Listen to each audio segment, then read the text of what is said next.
The graveyard shift at the Iron Skillet Diner started the same way every night, with Callie Mercer pulling into the back lot in her 12-year-old Honda Civic, the one with the cracked rear bumper held together by a strip of silver duct tape.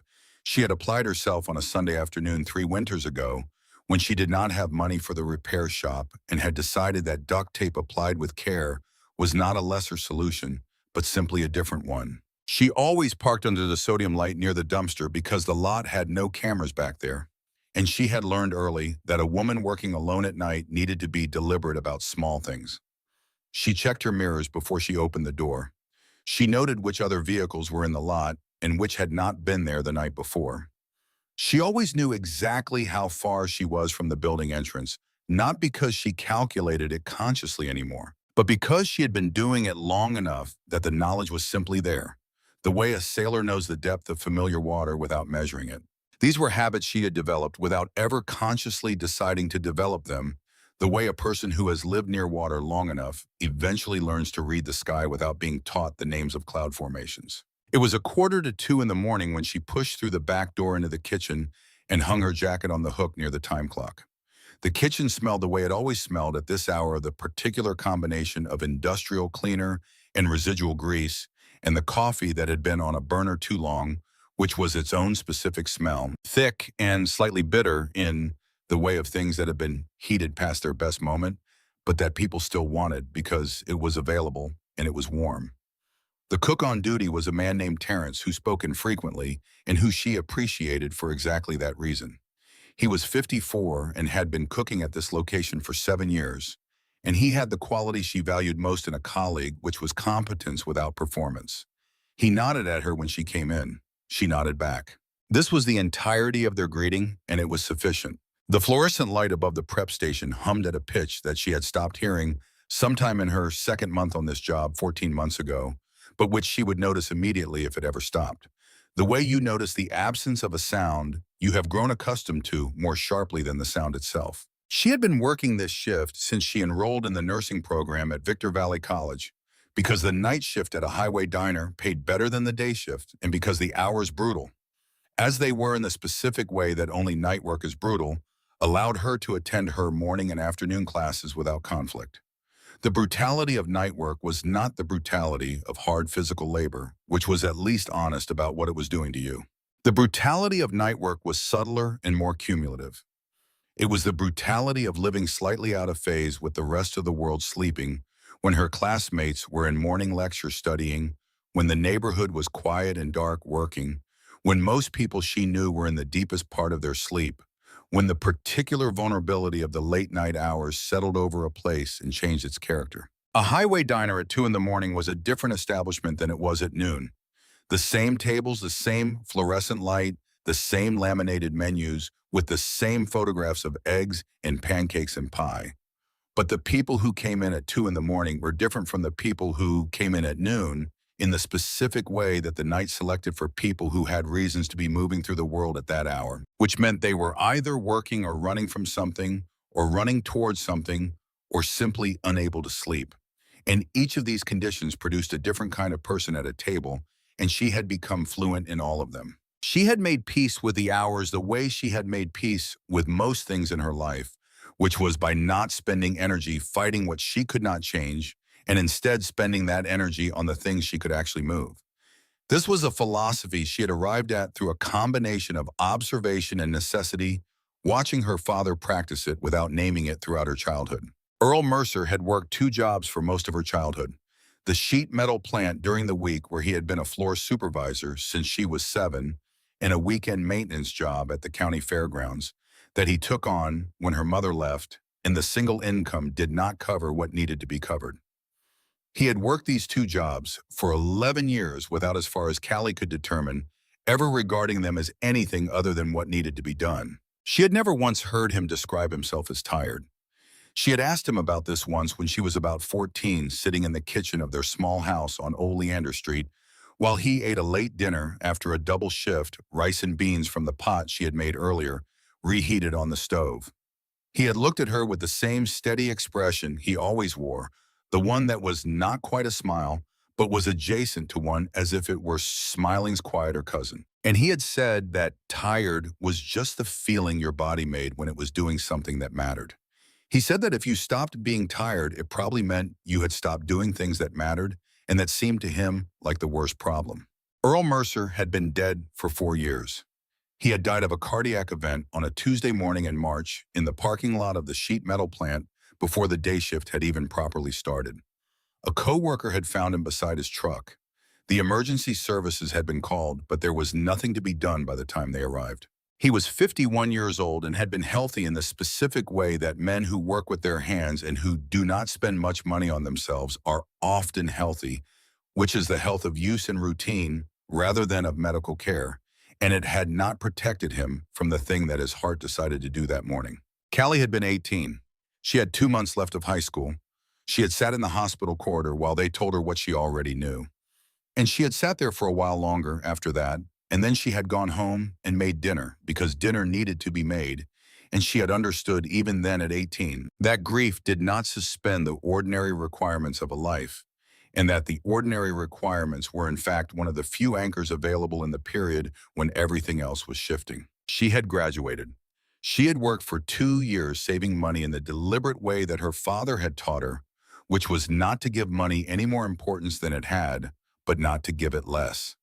She had applied to the nursing program and had been admitted in the second round after one rejection that had not discouraged her, because her father had taught her that the first answer to anything important was usually not the final answer. She carried his photograph in her phone case, a small printed picture she had laminated herself at the office supply store 3 blocks from the house on Oleander Street, a Sunday afternoon task that had taken her 40 minutes, and that she had approached with more care than she gave to most tasks, getting the lamination right, trimming the edges clean. The photograph showed him standing next to his truck on a camping trip they had taken when she was 11, squinting into the sun, wearing a flannel shirt that had been washed so many times it had gone nearly white, holding a fish he had caught that morning in a mountain stream, smiling the real smile that was wider than the one he usually wore, and that transformed his face in a way she had always loved and could still see precisely when she thought about it. She touched the edge of that laminated picture sometimes when things got hard. Not often, not as a habit, only when she needed the particular specific comfort of something that was absolutely real. The diner sat alongside Interstate 15 in Barstow, California in the eastern Mojave, where the highway stretched flat and straight through terrain that was honest about what it was.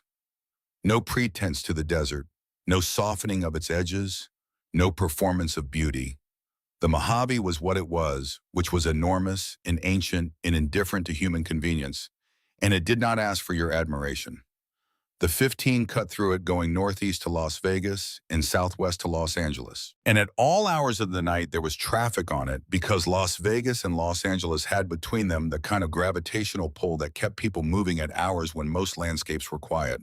Truckers used this stretch, long-haul travelers, people who had miscalculated how long the drive would take, or who had started later than intended, or who simply drove better at night.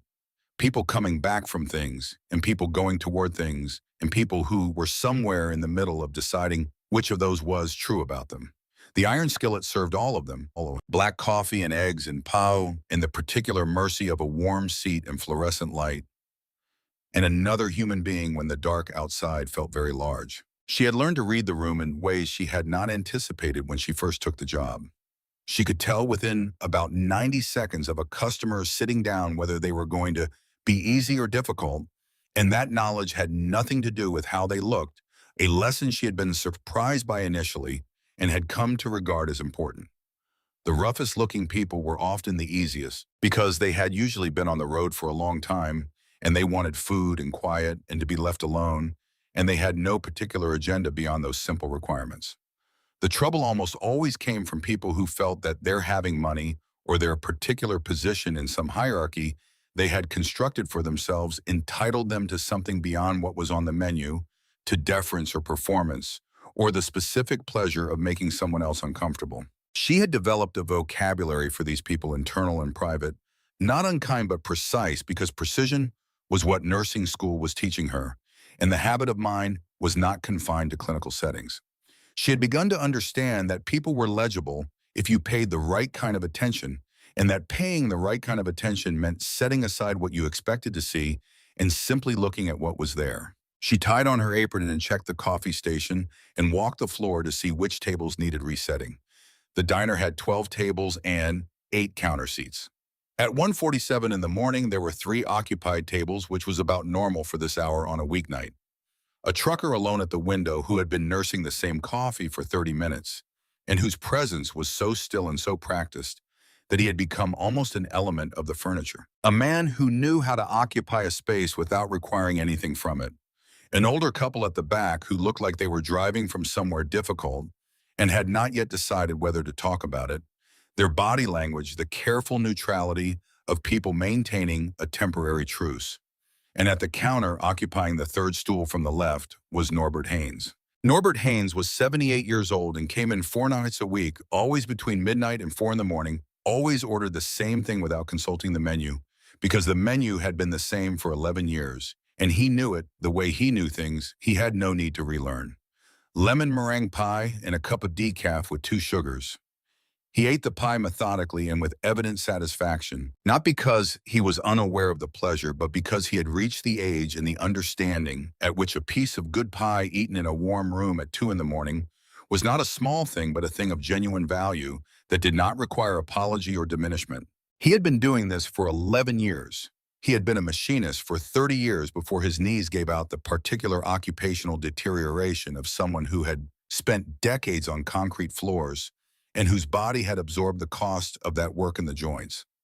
He had spent some years being deeply unhappy about the fact that his body had decided before he had that he was done with a certain kind of work, and then he had arrived through a process that he had never fully described to her, but that she thought had involved considerable struggle, at a kind of equanimity about it, that she recognized as something that had been earned rather than granted. He lived alone in a small house 3 blocks from the diner. His wife had died 6 years ago. Margaret, her name had been. He mentioned her sometimes in a specific way, not with fresh grief, but with the settled acknowledgement of someone who has integrated a loss into the architecture of their life, who carries it not as a wound anymore, but as a weight that is simply part of what they weigh. He came to the diner, Callie had come to understand, because the nights were long when you were old and alone, and the diner at 2 in the morning was the kind of place that asked nothing from you except that you pay for your food and conduct yourself decently, and both of those things were within his range. He had known her father. That was the thing she had discovered 3 months into working this shift in the specific way that important discoveries often happen, which is sideways and unexpectedly, without the occasion having any apparent significance until it suddenly did. Norbert had said something offhand about the sheet metal plant, where he had done some contract work 12 years back when they were reconfiguring the floor layout and needed someone who understood the tolerances of the machines involved. She had mentioned her father's name in the context of the plant, not expecting anything, and Norbert had set down his fork and looked at her with an expression she had not expected to see on a man his age, which was pure, uncomplicated delight, the delight of someone who has encountered an unexpected connection. He had known Earl Mercer for 11 years, he said, not well in the way of close friends, but well in the way of men who have eaten together many times and talked honestly in the particular setting that allows for honest talk, which is a late-night diner with nothing else pressing. He had eaten at this same diner with him many times, usually on Friday nights.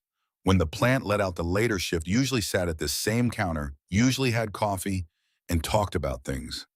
He had liked Earl. He said in the particular way you like people who are genuinely what they appear to be, because that is rarer than it should be, and you recognize it when you encounter it. After that discovery, things between Callie and Norbert changed in the way that discovering a shared connection to someone who is gone changes a relationship, which is that it adds a dimension that was not there before, at a depth that requires something different from both people.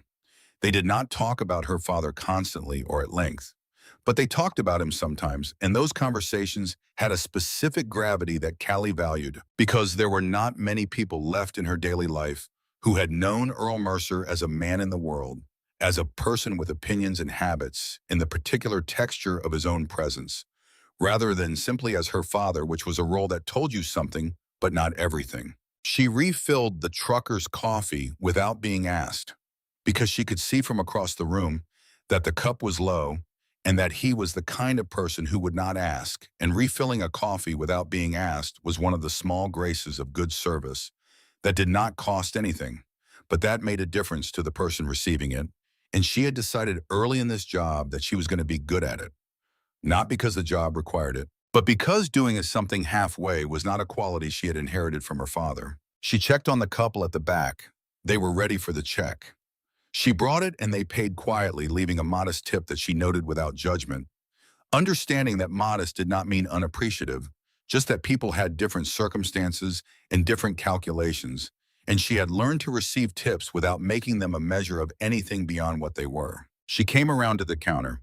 Norbert was working through his pie with the methodical contentment of a man who has simplified his pleasures down to the ones that still consistently delivered, which was the wisdom of a certain kind of experience. He said good evening without looking up from his pie. She set it back and poured his decaf and set the small stainless steel creamer next to it the way he liked on the left side because he was left-handed, and had mentioned once months ago that having the creamer on the left meant he didn't have to reach across the mug, and she had remembered this because she remembered things that made her service better.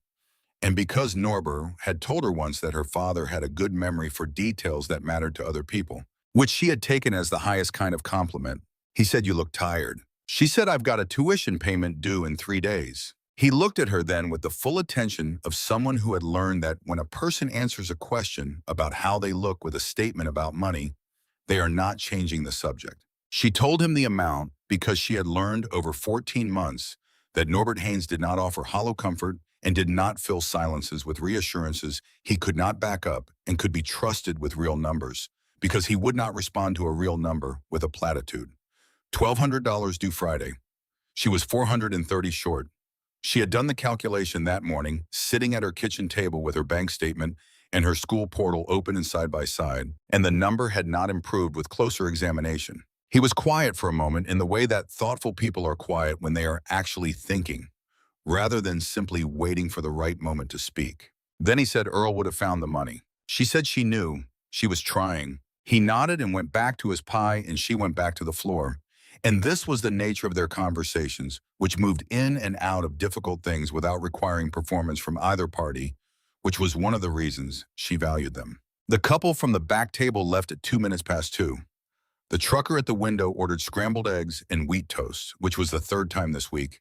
He had ordered exactly this combination, and she put the ticket in for Terrence and began rolling fresh silverware at the counter, which was one of the tasks that occupied the hands without occupying the mind, and that she had come to value for exactly this reason. Her hands rolled silverware. Her mind could be somewhere else. Her mind was on the tuition, on the $430, on the specific calculation of what was available and what was not, and what the options were for closing a gap that was real and immediate. She had applied for a supplemental grant and been told the funds for the quarter were exhausted. She had looked at the possibility of a personal loan from the credit union and been told the processing time was longer than her deadline. She had considered calling her aunt in Redlands and had not called her because her aunt was managing her own circumstances. And Callie had decided some months ago that she was not going to move her problems sideways to people who could not easily absorb them. She was not panicking. Panic was a choice, or at least it was for her, and she had found that choosing not to panic did not make problems go away, but did preserve the clarity of mind needed to address them, which panic reliably destroyed. She was still rolling silverware when the door opened. She heard it before she saw who it was. The specific double thunk of the diner door that had a slow hydraulic close mechanism, which was slightly broken, so it gave a first thunk when it swung wide, and a second when it came home against the frame, and she had learned to calibrate the sound. A wide swing meant someone coming in purposefully or someone in a hurry. A narrow swing meant someone uncertain or someone who had been in many times before and knew the door's weight. The way this door moved tonight said purposeful and deliberate in something else she did not have a word for yet, but that her body registered before her mind did the small animal alertness that precedes conscious recognition. She looked up. 2 men. The first was in his mid-40s, she estimated, with the build of someone who had been genuinely athletic at some point in the previous decade and had added weight to that frame in a way that still read as substantial rather than soft. He wore a collared shirt with the sleeves rolled to just below the elbow, dark slacks with a clean creased leather-soled shoes that were too well made for a diner on the 15 at 2 in the morning. Not the shoes of a man who had been driving for hours. The shoes of a man who had put these shoes on for this particular errand. His hair was dark with gray starting at the temples, and he wore it combed back with the smoothness of product in a way that suggested he had spent time in front of a mirror before coming here. He was handsome in a way that she thought he had been told about often enough that he had come to consider it a kind of currency. The second man was younger by maybe 5 years shorter, with a shaved head that suited the shape of his skull in a way that suggested he had been shaving it long enough to know it suited him. He had a quality to his posture that she had seen in certain kinds of men who spent their lives in the orbit of other men, which was a forward tilt of the shoulders, a readiness, the posture of someone whose primary professional skill was anticipating what was needed before being asked. They came in without consulting each other about where to sit. The first man led. He took the booth by the window. Not a table in the middle, not a stool at the counter. The booth by the window was a specific choice because from there you could see the full parking lot and also the complete length of the diner interior in both directions. The booth by the window was the seat that a person chose when they wanted to see everything without being seen to be watching. Kelly had been in this diner long enough that the noticing of such things was not a conscious act, but an automatic one, the way a trained nurse eventually sees a patient's coloring and gait before registering their name. She gave them a moment because she had learned that giving people a moment after they sat down was not inattention but respect for the natural rhythm of arrival, and then she came over with menus and a water pitcher. The first man did not look at the menu, he looked at her. The way he looked at her was not overtly inappropriate in a way she could have described to a third party, but it had a quality she recognized, which was the look of a man who was assessing rather than seeing, who was running a calculation rather than simply observing a person. It was the look of someone who was already several steps ahead in a conversation that had not yet started. He said, "We just need coffee." She said she would get it. She brought 2 mugs and the carafe and poured without ceremony. He watched her the way she disliked being watched at work, which was with the focused attention of someone who was cataloging, noting the way she moved, the way she held the carafe, the angle of her face when she was not aware of being examined. When she set his mug down, he said, "Long shift." She said it was just starting. He smiled at that. He had very good teeth, the kind that spoke of consistent professional care teeth that had never been left to chance. And she noticed this the way she noticed other calibrating details about people, not with admiration, but as information. She went back to the counter. She stood at the register and rolled more silverware and watched the room with the peripheral vision she had developed, which was the professional skill of knowing where everything was without appearing to look directly at it. The man in the window booth did not look at his menu. He looked at the room. He looked at the entrance. He looked at where she stood. He looked at the kitchen door and the hallway that led to the restrooms. His companion said something to him in a low voice, and the first man replied with something brief. And then the companion stood and went toward the back hallway. She tracked this without turning her head. She served a pair of late travelers who came in around 2:15, a couple from somewhere in Arizona, by the sound of them road-tired and good-natured about it, in the way of people who have accepted that they miscalculated their driving time and decided to treat the extra hours as an adventure rather than a failure. She got them settled with coffee and took their food order, a club sandwich, and a bowl of soup, and put the ticket in for Terrence. And while she was doing all of this, she was aware that the man in the window booth was watching her with the patient attention of someone who was waiting for something specific. The companion had not come back from the restroom at 2:22. She noted this the way she noted most things, which was without giving any outward sign of having noted it. At 2:26, the first man left the booth and came to the counter. He settled onto a stool with the ease of someone who had decided he was welcome anywhere he chose to place himself. He set his coffee mug on the counter and turned it in a slow circle once and said his name was Wade. He said it the way certain people say their own names, which was with the implication that the name was information the listener needed. She said hello, Wade, and asked if she could get him anything. He said he was fine and then said she had been working here long. She said about a year. He said it seemed like solid work, and the particular way he said it held just enough condescension in the word solid that she caught it precisely the way you catch a note slightly off pitch. She said it was. He leaned forward slightly on the stool.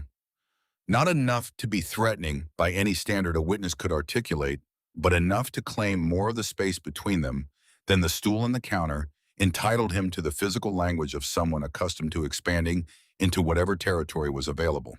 He said, "Your last name, Mercer." She stopped what she was doing, not in a way that broadcasted anything to the room, not with any visible change in her face or her hands, but inside something went very still and very alert in the way that something goes still and alert when it recognizes a situation that requires full attention. She looked at him directly and said yes. He said, "Earl Mercer's daughter." She said yes. He nodded. It was the nod of a man confirming information he already had, rather than the nod of someone receiving something new. He said he had done some business with her father some years back. He said it in the tone of a man who is establishing the outline of a conversation, not all the details, just enough of the structure to let the other person understand what kind of conversation it was going to be. She said her father had been dead for 4 years. He said he knew that. He said he was sorry for her loss. The way he delivered this condolence had the rhythm and inflection of something rehearsed, a phrase whose meaning had been worn smooth through repetition until it was indistinguishable from the sound of nothing. She excused herself and went to check on the Arizona couple because she needed a moment, and a table check was a reason to move that required no explanation and gave her 12 steps of distance and 12 steps back, during which she could let what she had just understood settle into its proper shape. She understood several things. She understood that Wade had known her name before he walked through the door. She understood that this was not a casual stop on the highway. She understood that his companion going to the back hallway while Wade engaged her at the counter was a coordinated movement, and she thought she now understood why, which was to establish what the exits looked like and what was back there. She understood that whatever was about to happen had been planned, that there was a folder of documents somewhere, that there was a number. She checked on the Arizona couple. They were fine. She told them their food would be out soon. She went back to the counter. Wade was patient. Men who did what she suspected Wade did were always patient. Patience was part of the professional skill set because the person across from you was going to take a few minutes to process, and you needed to let them do that before the next part. He told her that her father had borrowed money some years back. A private arrangement, he said, between two parties who understood the terms. He said these things happened and there was no shame attached, that people needed things and found ways to get them, and that he was a man who provided that kind of help. He said the arrangement had not been fully settled when her father passed. He said the outstanding amount had with interest accrued since then reached a figure that he named. She listened to the number and kept her face in the arrangement it needed to be, in which was neutral and attentive. She said she would need to see documentation. He said, of course, that he had paperwork in the car and could get it if she liked. She said that would be fine. He went out to the parking lot. She watched him go, and then she looked at the back hallway, and a moment later, the companion came out. Denny, she would learn his name later, and he had a slight dampness on his shoes that had not been there when he came in, and that had not come from the parking lot because the lot was dry. She noticed this and understood it. There was something at the back of the building he had wanted to know about. He had gone out through the back door and walked around to understand the layout. She went to the kitchen and told Terrence she needed a moment. Terrence looked at her face and looked away and continued doing what he was doing, which was what she had needed him to do. She stood in the kitchen for 30 seconds. She breathed the way she had learned to breathe in the clinical simulation labs, which was with the deliberate slowness of someone who understands that the body's stress responses are real and that you can work with them rather than against them. In through the nose, out through the mouth, the body settles. She thought about what she had. She had a man who had come in with foreknowledge of her name and her father's name. She had a companion who had cased the building. She had a claimed debt at a rate that no legal lender could charge. She had a diner manager in the back office who would not help her. She thought about what she could do. She went through the options the way her pharmacology professor had told her to go through a differential diagnosis by elimination, ruling out what was not available or not sufficient until you arrived at what was actually possible. She went back to the floor. Wade came back with a manila folder. He set it on the counter with the practiced ease of a man who had done this many times, and he opened it and spread the papers out in a way that looked like transparency, but that she recognized as a form of information management, showing her what he wanted her to see and keeping the rest in his control. She looked at the papers. There was a signed document. The signature was her father's name. She had seen her father's signature hundreds of times on permission slips and tax forms and birthday cards, the particular architecture of it, the way he made his capital E the angle of the M. What was on this paper was close. It was very close. But it was not right in a way she could not immediately specify, but that registered in the way that forgeries register on people who know the original, not as a certainty, but as a question that was shaped like certainty. There was a column of figures.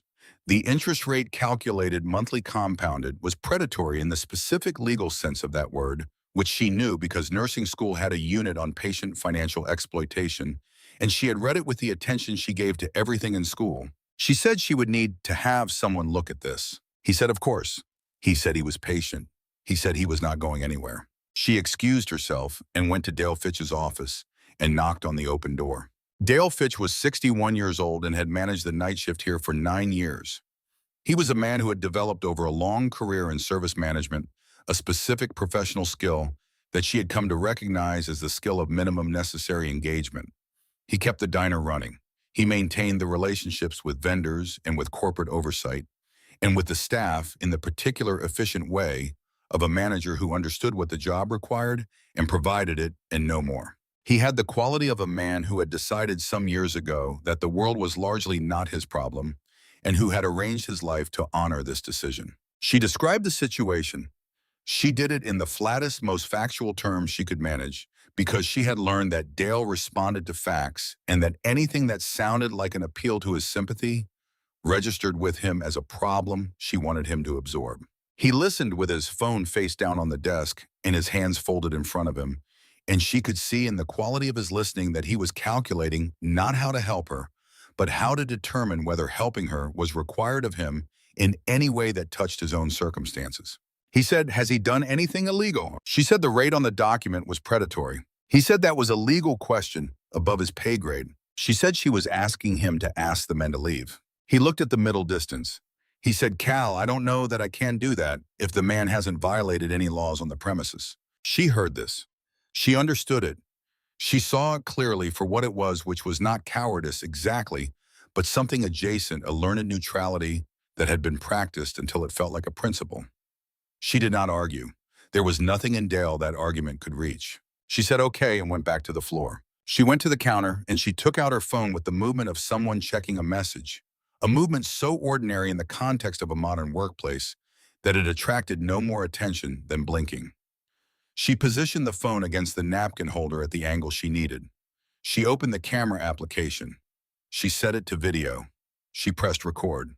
She pulled the phone back into the lean against the napkin holder and walked away to refill the trucker's coffee because the movement toward the window gave her a natural reason to angle her body away from the phone. And when she came back, she was approaching from a direction that did not suggest she was returning to anything. The video ran for 11 minutes. During those 11 minutes, she brought food to the Arizona couple and checked in on them and refilled their drinks and cleared the plate from the trucker who had finished his eggs and left a 5 on the table and walked out without making eye contact, which was fine, which was his right. She counted silverware and noted what needed to be restocked and made a note on the clipboard behind the counter. She found a natural moment and stopped the recording and checked the footage. The angle was good. Wade's face was clear. His companion's face was visible in profile. The folder on the counter was partially visible. She heard her own voice, in his voice the specific quality of his, as he described the debt, and the terms recorded with the quiet persistence of a machine that does not require permission to remember. She uploaded the video to the cloud drive she used for nursing school coursework. It uploaded in 38 seconds. She noted the confirmation. She put her phone away and went back to work. Wade finished his coffee and ordered pie. She brought him pie. She brought pie to his companion when he asked.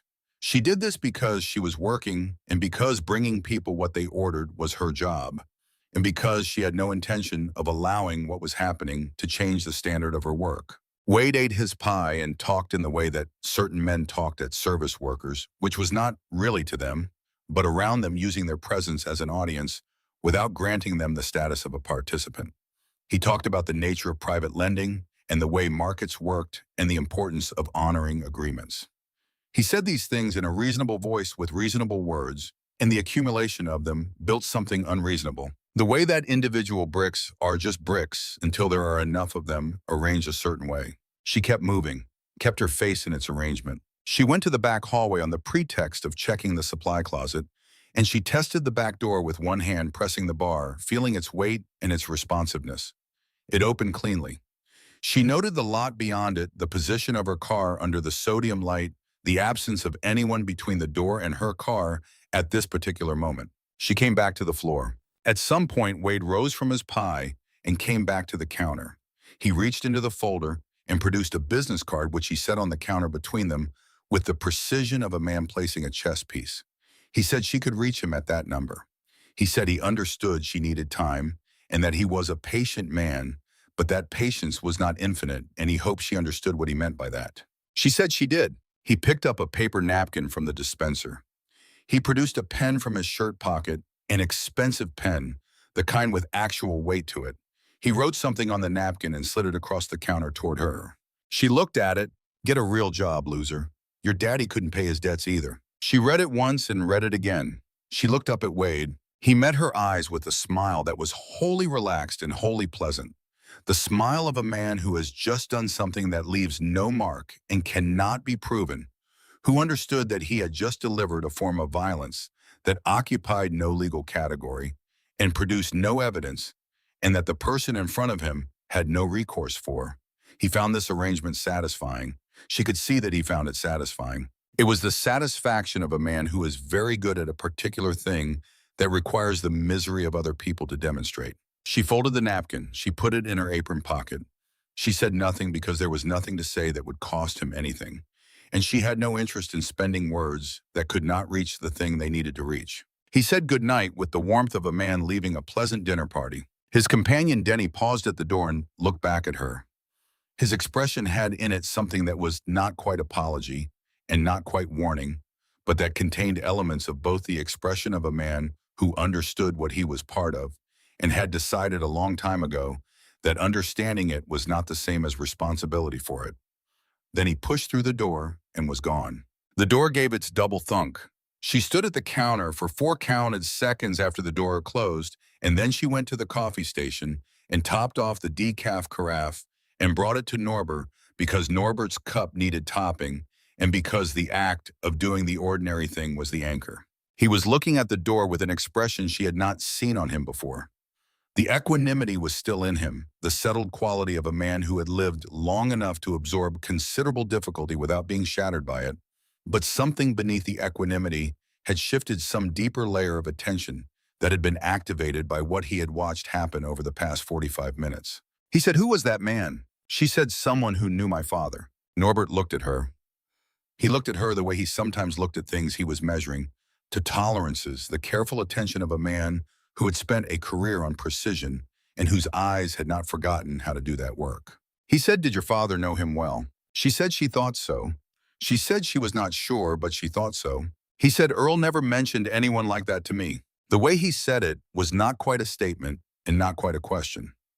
It had the quality of a man establishing something for his own purposes.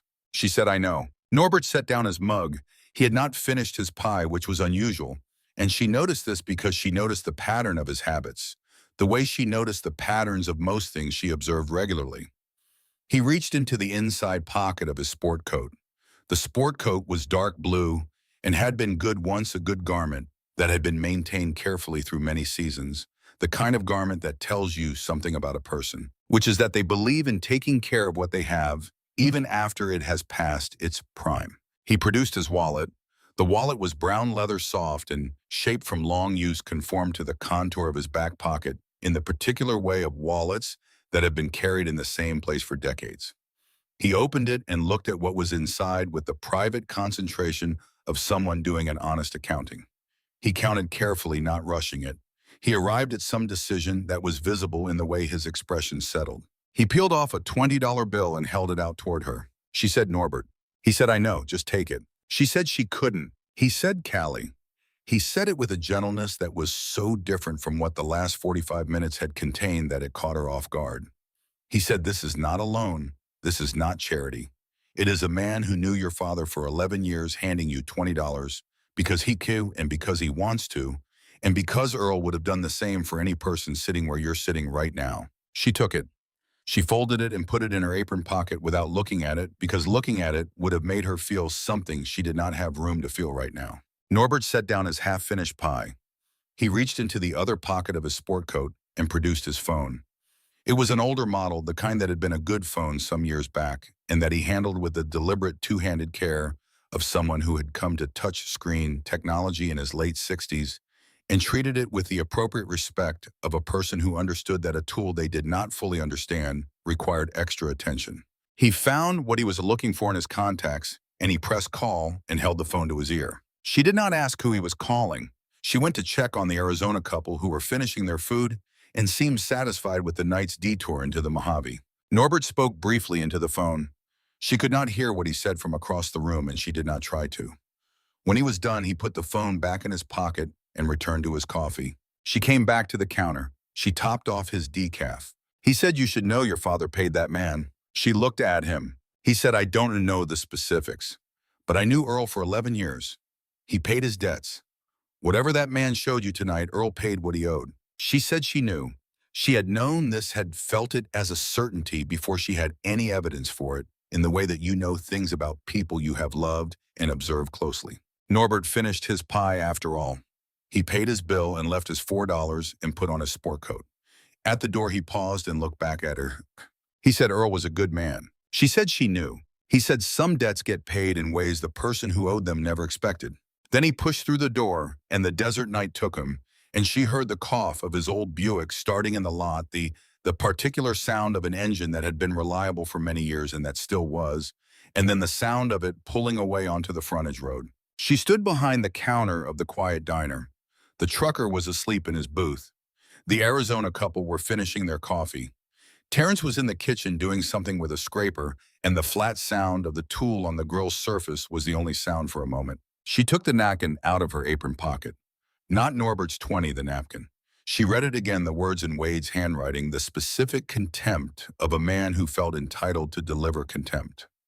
She folded it more carefully this time, along a clean line, the way you fold something you intend to keep for a reason. She put it back in her pocket. She refilled the trucker's coffee even though he was asleep because the cup was empty and because it would be there when he woke. She began resetting the tables with fresh silverware.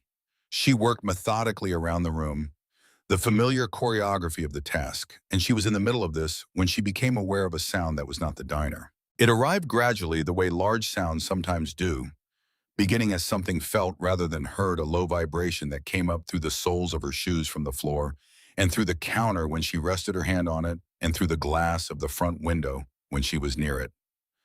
The silverware in the tub she was carrying made a small rattling sound against itself, a soft percussion that was its own kind of signal. She set down the tub. She walked to the front window. The sound was much louder now. It was a sound she recognized from the highway, the sound of motorcycles, but not one or two or five. Many. The number of them was in the sound itself, in the layered and overlapping quality of the engine noise, each one distinct but woven together with the others into something that was more than the sum of its parts. She looked out the window and saw the headlights. They were coming off the highway onto the frontage road in formation, a long line of them, the headlights sweeping the lot in succession. She watched them come. She counted without choosing to. 14, 22, 30. More behind those still pulling off the highway, a line that extended back into the dark. They wore leather and carried road dust, and they moved with the specific efficiency of a group that had covered many miles together. She could see the patches on their cuts as they pulled in angular lettering she could not read from inside at this distance. Their headlights filled the lot with overlapping arcs of light. 47, she counted 47. The trucker woke up. He looked out the window at the parking lot filling with motorcycles. And then he looked at Callie, and in his face she saw the expression of a man recalibrating his understanding of what the night was going to contain, the specific recalibration of someone whose experience has just expanded beyond what they had previously budgeted for. She said, "I'll get you more coffee." She got him more coffee. The engines cut one by one in no particular order, but arriving at silence in a way that felt organized, that felt like an ending reached by agreement. And when the last one went quiet, the silence that followed was the particular silence that can only exist in the aftermath of very large noise, enormous and clean, and somehow clarifying. The door opened. The first man through carried himself differently than Wade had carried himself. Wade had carried himself with the confidence of a man who was accustomed to determining the terms of every room he entered. This man carried himself with something that was not confidence in that sense, but was more like gravity, the quality of an object with significant mass that does not need to assert its presence because its presence asserts itself. He was not young, 58, she thought, maybe 60 with the gray in his hair. That came at that age when it comes all at once, rather than gradually the gray of a man who had spent himself on something for a long time. He wore a leather cut over a dark thermal shirt. His face had the topography of a face that had been through things, not in the decorative way of a face that has been made interesting by a calculated life, but in the way of a face that had been present for actual events and that carried the record of them. A jaw that had been broken once, she thought, from the slight asymmetry in the set of it. A line along the left side of his chin that was old scar tissue, smooth and pale. His hands, which she saw as he pushed through the door, and then again as he stood inside assessing the room, were large and had been used considerably. The knuckles carried old scarring, the kind that came from a life lived in a certain way, and that was long past fresh. He looked at the diner the way certain people looked at rooms, which was with the practiced assessment of someone who had needed many times in their life to understand a space quickly and accurately. He was not looking for threats. He was reading condition, reading what had happened here, and what the shape of it was. Behind him came the others. They came in with the quiet organization of people who had traveled together enough to move as a unit without explicit coordination. They took the available tables. They took the counter stools. They moved without the performance of men who were demonstrating something, without the excess energy of men establishing territory. They sat down. They looked at menus where menus were available. Several of them nodded at Callie as they settled, the nod of a road-weary traveler acknowledging a person whose job involved looking after them. One man, heavy-set, gray-bearded, with a scar along his left cheekbone that was old and well-healed, and that had been significant when it was, fresh, took the counter stool near the register. He ordered coffee without looking at a menu and wrapped both hands around the mug when she brought it, and looked at the room with the comprehensive attention of someone whose professional habit was comprehensive attention. Another man took a table near the door.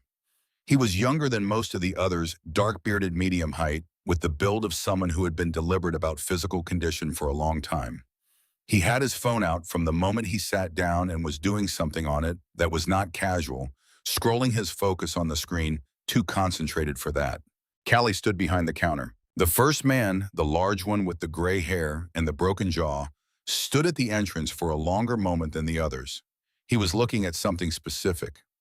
She understood after a moment that he was looking at her. Not the way Wade had looked at her. He was looking at her the way she looked at patients in the clinical simulation, which was with attention that was trying to understand something real about a person's condition rather than to categorize or assess or manage. He walked to the counter. Not to the nearest stool. He walked past two empty stools and sat on the one that put him in the middle of the counter, which meant he was facing the room and also facing her without either being in the other's peripheral vision. It was the stool of a man who wanted to be able to see and to be seen clearly, which was a different choice than the corner choices of men who wanted to manage what others could observe about them. He set his large hands on the counter in front of him, not gripping the edge, just resting them there open, and he looked at her. He said, "Are you Callie?" She said, "Yes." He said, "I'm Rex." He said it the same way she said her own name at a nurse's station, not as an announcement, but as a piece of information that would be useful. He said, "I understand you have had a difficult night." She said she had had some of those. He said he knew. He said Norbert called him. She looked at him for a moment and said, "You know Norbert?" He said Norbert Haynes had done him a favor 15 years ago that did not carry a price tag, and that he had not forgotten the kind of favor that certain things in a life could be traced back to. He said when Norbert sent him a message tonight asking him to stop by, he stopped by. She said you were in the area. He said they had been in Las Vegas, a funeral, he said, a man named Dusty Holden, who had ridden with them for 22 years and who had developed a lung condition that had not been caught early enough. He said they had been riding back to their chapter outside Victorville, and the 15 ran right past here. She said she was sorry about his friend. He said Dusty was the kind of man who would have wanted them to stop for pie. She said she would get pie then. She brought pie. She brought coffee. She moved through the room with the competence of someone who had been doing this long enough to do it without thinking about the mechanics, reading what people needed before they asked, refilling when cups were low, bringing extra napkins to the table that needed them. The room of men settled into the warmth of the diner with the specific gratitude of people who have been on the road in the cold and have arrived somewhere warm. Terrence in the kitchen had understood without being told that the scale of the situation had changed. She could hear him moving with more purpose, the sounds of additional burners and additional pans, the sound of a man who had decided to be ready for whatever came through the window. She was grateful for Terrence in the way she was grateful for anyone who understood what was needed without requiring it to be explained. The iron skillet at 2 in the morning had a specific relationship with silence that Callie had come to understand was not actually silence at all, but a layered texture of sounds that the mind eventually sorted into a kind of functional quiet. The fluorescent hum, the coffee machine, cycling, the distant passage of trucks on the 15. A sound that came and went in a rhythm that had no pattern, but that the body eventually incorporated, the way the body incorporates any background condition, until its absence would be more noticeable than its presence. The sound of the refrigeration units behind the counter, a low, regular mechanical breathing. The occasional pop of the building's structure settling, which happened more in the cold months, the walls adjusting to temperature, the way all structures did slowly and without complaint. She had learned all of these sounds in the way that people learn the sounds of places they spend a great deal of time, not by choosing to learn them, but by simply being present long enough that the learning happened without effort. She had also learned the sounds that did not belong, the particular quality of a raised voice in a parking lot, the sound of a car engine running without going anywhere, the sound of a door that should not be opening. She had become fluent in the language of what was ordinary and what was not, which was a form of situational awareness that she had not had when she started this job, and that she valued now in the specific way you value a skill that has not cost you anything to acquire except attention. The attention itself had cost something, though she had not framed it that way until recently. Attention was not free. It required a portion of what you had available continuously, and over time that expenditure added up. She had understood in the last few months that 14 months of paying close attention to a room at 2 in the morning, to the people in it, to the sounds that did and did not belong, had given her something and had also taken something. And that the exchange was not simply one thing for another, but was more complex than that, because what it had given her was a form of competence, and what it had taken was a form of ease. She was not someone who moved through the world easily. She moved through it carefully.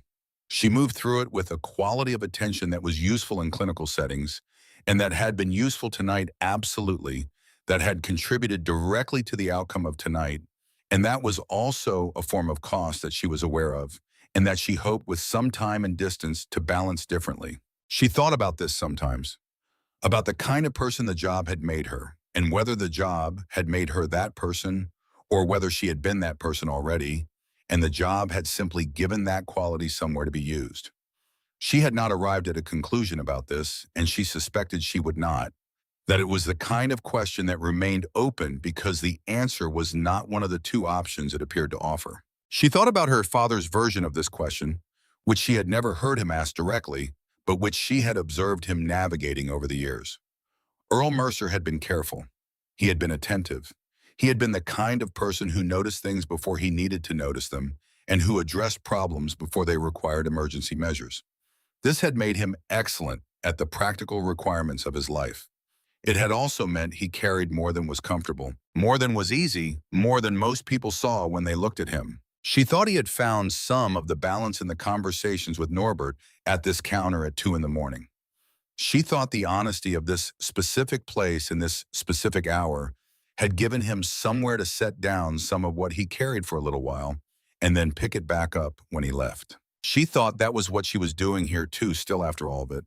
Coming to work and doing the work and sitting at the counter sometimes with Norbert, and now having something additional to set down and pick back up, which was the night with the 47 motorcycles, the thing that had happened. Here, the shape of it, the specific gratitude of it that she was still processing. Gratitude was not a simple feeling. It required something to have gone differently than it might have, and the awareness of that difference was not comfortable. She had handled it herself, yes. She had made the video, and she had made the call, through Norbert, and she had kept working through all of it, but she had also been in a diner at 2 in the morning with two men who had planned their approach and who had a plan for her. And what changed the outcome was not only what she had done, but what had arrived. She thought about luck. She thought about Norbert knowing Rex. She thought about the 15 running through Barstow on the way from Las Vegas to Victorville, about the specific geography that put the iron skillet on the route home from a funeral. She thought about contingency and circumstance in the way that human beings existed within networks of relationship and obligation and history that were mostly invisible to them until a moment when they became suddenly visible, when the connections that had been building for years resolved into a specific shape at a specific moment. Her father had spent 11 years building a friendship with Norbert Haynes over coffee and pipe at 2 in the morning at this counter. That friendship had been tonight one of the specific contingencies that changed the shape of what happened to her. Earl had not built it for that purpose. He had built it because Norbert was worth knowing, and because the hours they kept brought them to the same place, and because he was a man who took people seriously when he encountered them. But it had mattered tonight. The friendship had mattered 4 years after Earl Mercer was gone, in a way he had not anticipated and could not have planned for. She thought this was one of the true things about how lives worked, that the things you did without agenda, simply because they were worth doing, had consequences. You could not anticipate that some of them arriving after you were gone. Some of them arriving in the lives of people you loved. She thought her father would have found this satisfying, not triumphant, just satisfying in the quiet way of a man who had believed in doing things properly, and who had trusted that properly, done things left properly, shaped results in the world, even when you could not see the shape yourself. She thought about this at the counter in the pre-dawn quiet with the coffee warm in the pot, and the desert lightning outside, and 47 motorcycles sitting in the lot. And then she got up and went back to work because the work was what was in front of her, and the work was what there was. She checked on the men at the tables. She refilled coffee. She brought additional pie to two men who asked for it, and she brought it without ceremony, with the efficiency of someone for whom the bringing of pie was simply the current requirement and not a performance.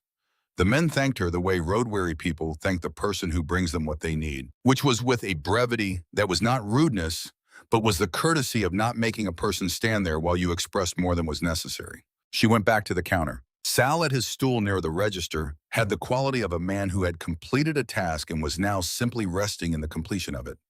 His coffee was cold, and she topped it off, and he accepted this without comment. He was a big man, wide through the shoulders, with the posture of someone who had carried weight for a long time, not just physical weight, but the weight of professional responsibility. The specific posture of a man who had been the person that other people in dangerous situations oriented toward for instruction and reassurance. She had seen this posture in emergency room nurses, in surgical techs who had been in a room when things went wrong, and who had stayed calm and done the next right thing, and had carried the knowledge of that capacity ever since the knowledge of what they were made of when it was required. She thought Sal carried something like that. She did not ask him about it. It was not her place, and it was not the moment, and she had learned that some things were better understood from a respectful distance than from a direct question. Grady at his table was still on his phone.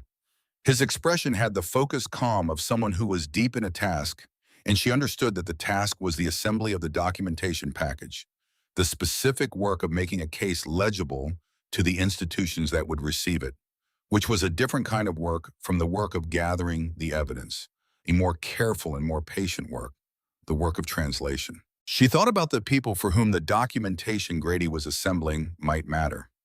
She thought about the people who had been in the same situation she had been in tonight, who had sat across from Wade with a claimed debt and a document with a signature that was close but not right, who had not had Norbert Haynes at the counter or a line of motorcycles on the highway.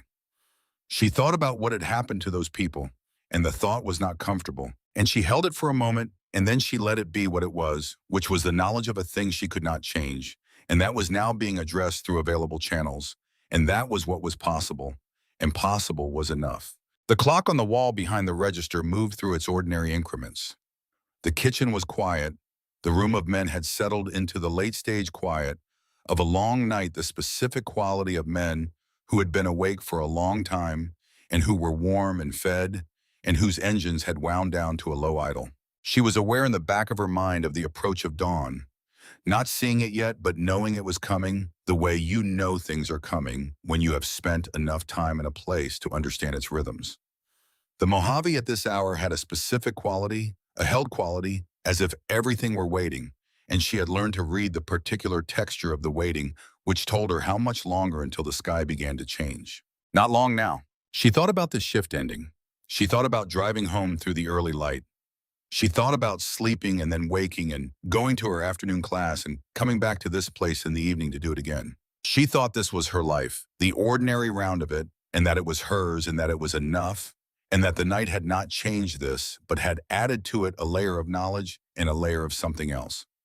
She did not have a precise word for which was the knowledge of what was in the lot when she needed it, and the knowledge of who had put it there and why, and the specific quality of gratitude that was not a debt, but was a kind of depth. She went to the window and looked out at the motorcycles in the lot, 47 of them, patient in the pre-dawn chrome catching what light there was, the specific beauty of a large number of machines built for motion, sitting still together, having delivered what they came to deliver, ready for the road when the road was ready for them. She stood at the window for a moment, then she went back to work. Dale Fitch came out of his office at some point during the next 20 minutes. He stood at the kitchen doorway and looked at a diner that contained 47 motorcycle club members and arrived at the specific recalculation that such a site required.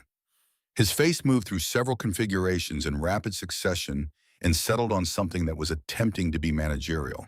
He looked at Callie. She looked back at him with the expression of a person who had asked for help and been told it was above the pay grade and who now had nothing more to say on the subject. He went back to his office. Rex sat at the counter and drank his coffee without apparent urgency.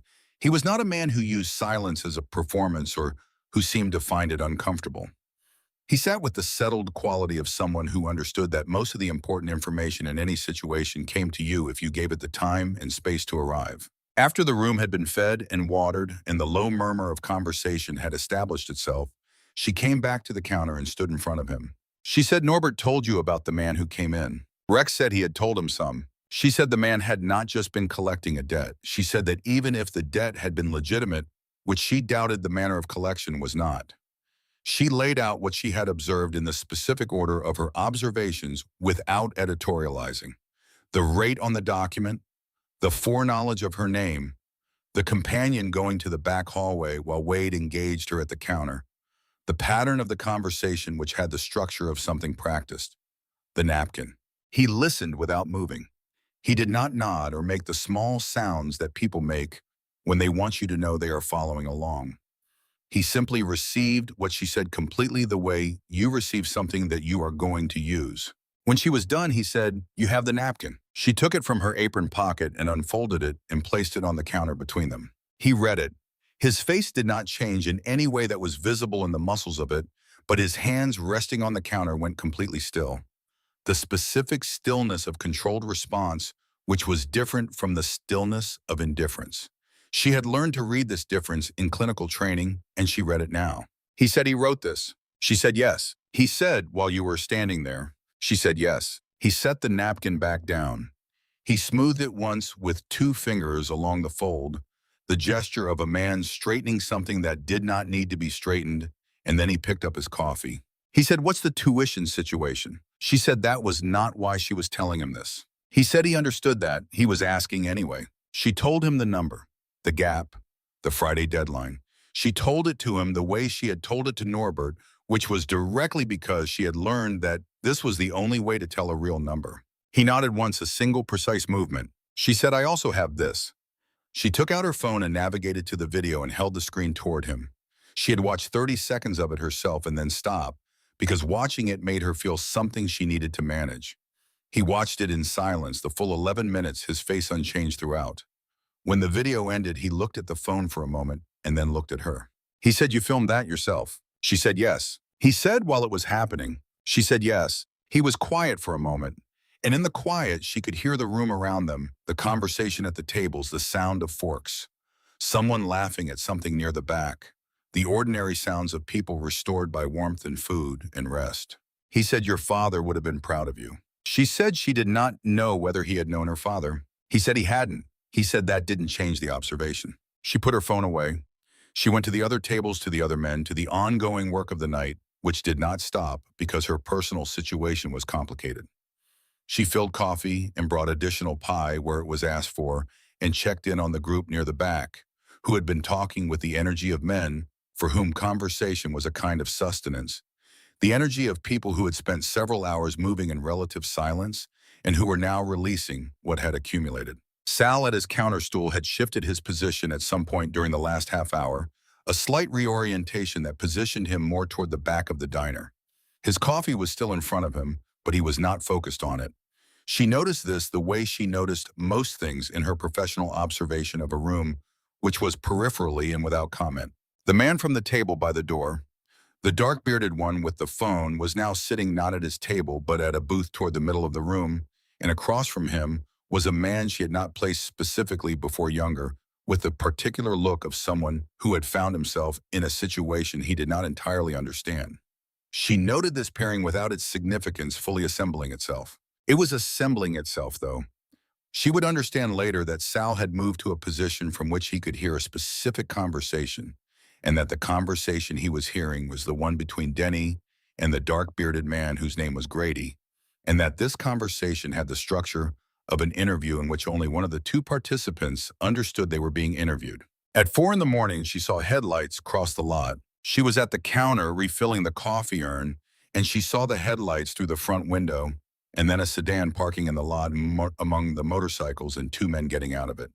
She recognized Wade immediately, the way he moved, the particular deliberateness of it. He had changed his shirt. The folder was in his hand. He came through the door. The room did not perform a reaction. There was no dramatic pause, no scraping of chairs, no visible collective response that a camera would have caught. What happened was something subtler and more significant, which was that the quality of attention in the room shifted completely in the time it took the door to close, like a hand of cards laid face down that had been turned face up all at once without anyone reaching for them. Every person in the room knew where Wade and Denny were. They knew this without looking the way a room of experienced people who have spent a long time paying a certain kind of attention know things without performing the act of knowing them. Wade took in the room. She watched his face and watched the calculation happen and watched it complete. He was not rattled, she noted. He was recalibrating, which was different. Rattled men made mistakes. Men who recalibrated found their footing. He came to the counter. He looked at Rex with the specific assessment that men like Wade used on men like Rex, which was the professional assessment of a man who spent his life evaluating whether the thing in front of him was a problem he could manage or a problem that required a different classification. He was very good at this, she thought.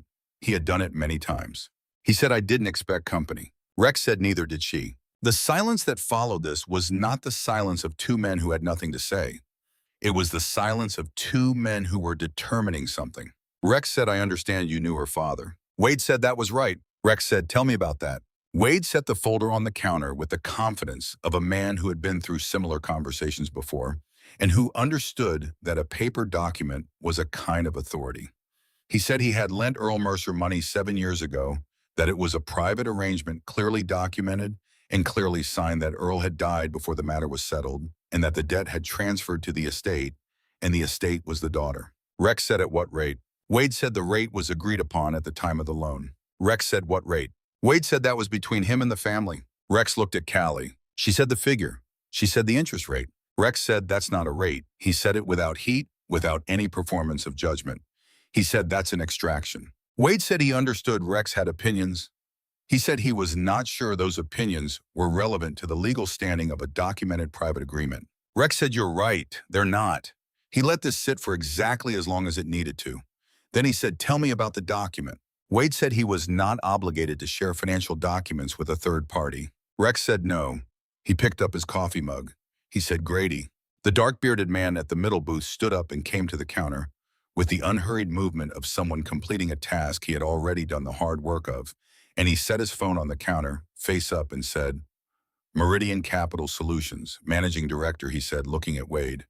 He said 3 civil suits in San Bernardino County over the past 6 years, all settled, all involving practices similar to what is being described here tonight. Wade looked at the phone and then at Grady with an expression that was absolutely controlled, except in one small way, which was that the quality of his stillness changed the way the quality of stillness changes when a person is working harder to maintain it. Grady said the signature on the document you showed her is not consistent with documented signatures of Earl Mercer available in public county records. He said, I located 3 such records.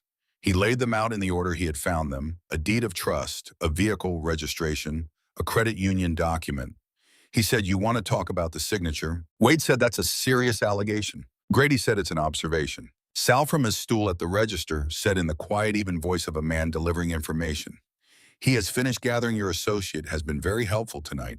He said it without looking at Denny.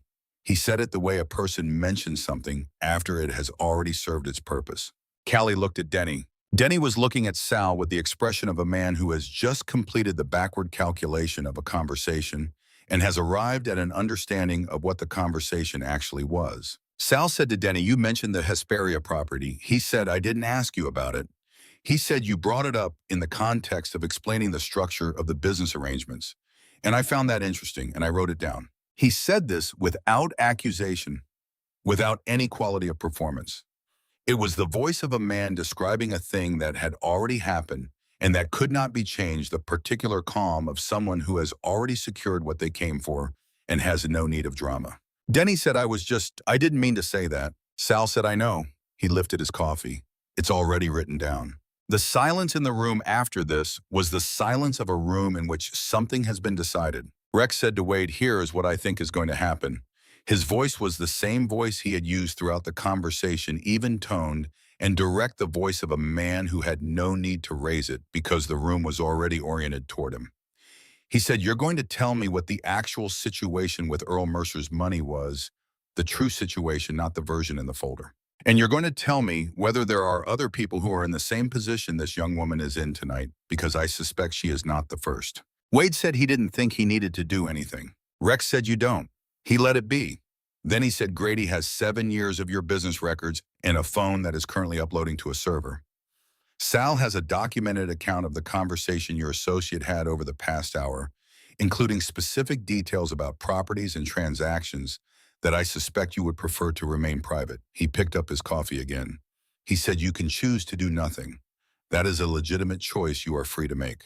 He said, or you can tell me the truth about Earl Mercer right now, and we can discuss from there what the district attorney's office needs to hear tonight versus what can wait until morning. The kitchen was silent. Terrence had turned off his remaining burners. Outside, through the front window, the Mojave was doing the thing it did in the hour before dawn, which was shifting from absolute black to the dark blue-gray. That was not yet light, but was the memory of light, the color of the hour when the sky has committed to morning, but not yet delivered it. Wade sat down on the stool that was nearest to him. He said, Earl Mercer came to me in 2017. He said it with the flat quality of a man who has decided to be factual and nothing more. Earl needed money for medical bills. Insurance had lapsed during a gap between jobs, and a condition was caught, and the treatment was expensive, and bills were already in collection before he had options. He needed money, and he had nothing to offer, as collateral and conventional channels were not going to help him in the time frame he had. He stopped. Rex said, go on. Wade said the rate he had charged was high. He said this with the specific flatness of a man who is technically admitting something without apologizing for it, the verbal equivalent of a single step toward the line without crossing it. He said Earl had paid regularly. He said in installments, paid reliably until about 8 months before his death, at which point the payments stopped. Rex said because he was sick. Wade said he had not known that at the time. Rex said, how much had Earl Mercer paid you in total before he died? Wade said the number. Grady had his phone out. He looked at the number and looked at the figure from the document and looked at the rate and said with any legitimate calculation of interest, the principal was repaid and then some. He said by any defensible accounting, the debt was discharged before Earl Mercer died. Wade said nothing. Callie was standing at the counter. She had a coffee pot in her hand that she had forgotten she was holding. She set it down on the counter. She said he paid it. She said it quietly. She was not addressing it to anyone in particular. She was assembling it as she said it, the way you assemble understanding when the pieces have all been present, but the shape of them has not yet been clear. She said he was sick, and he kept making payments, and he paid it off and more. She looked at Wade. Wade was looking at the counter. She said he was sick.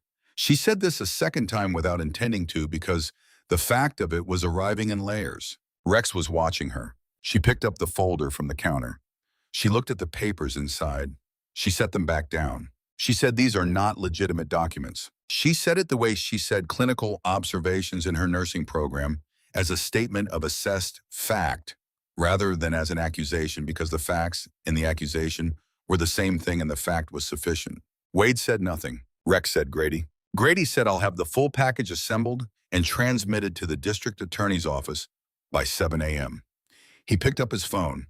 He said he would include the documentation, the business records, the account of the evening, and the video. Rex looked at Wade. He said, here is what you are going to do. He said it with the same evenness. He said, you are going to leave what is in your wallet on this counter. He said, this young woman's father paid what he owed, paid it in full and beyond.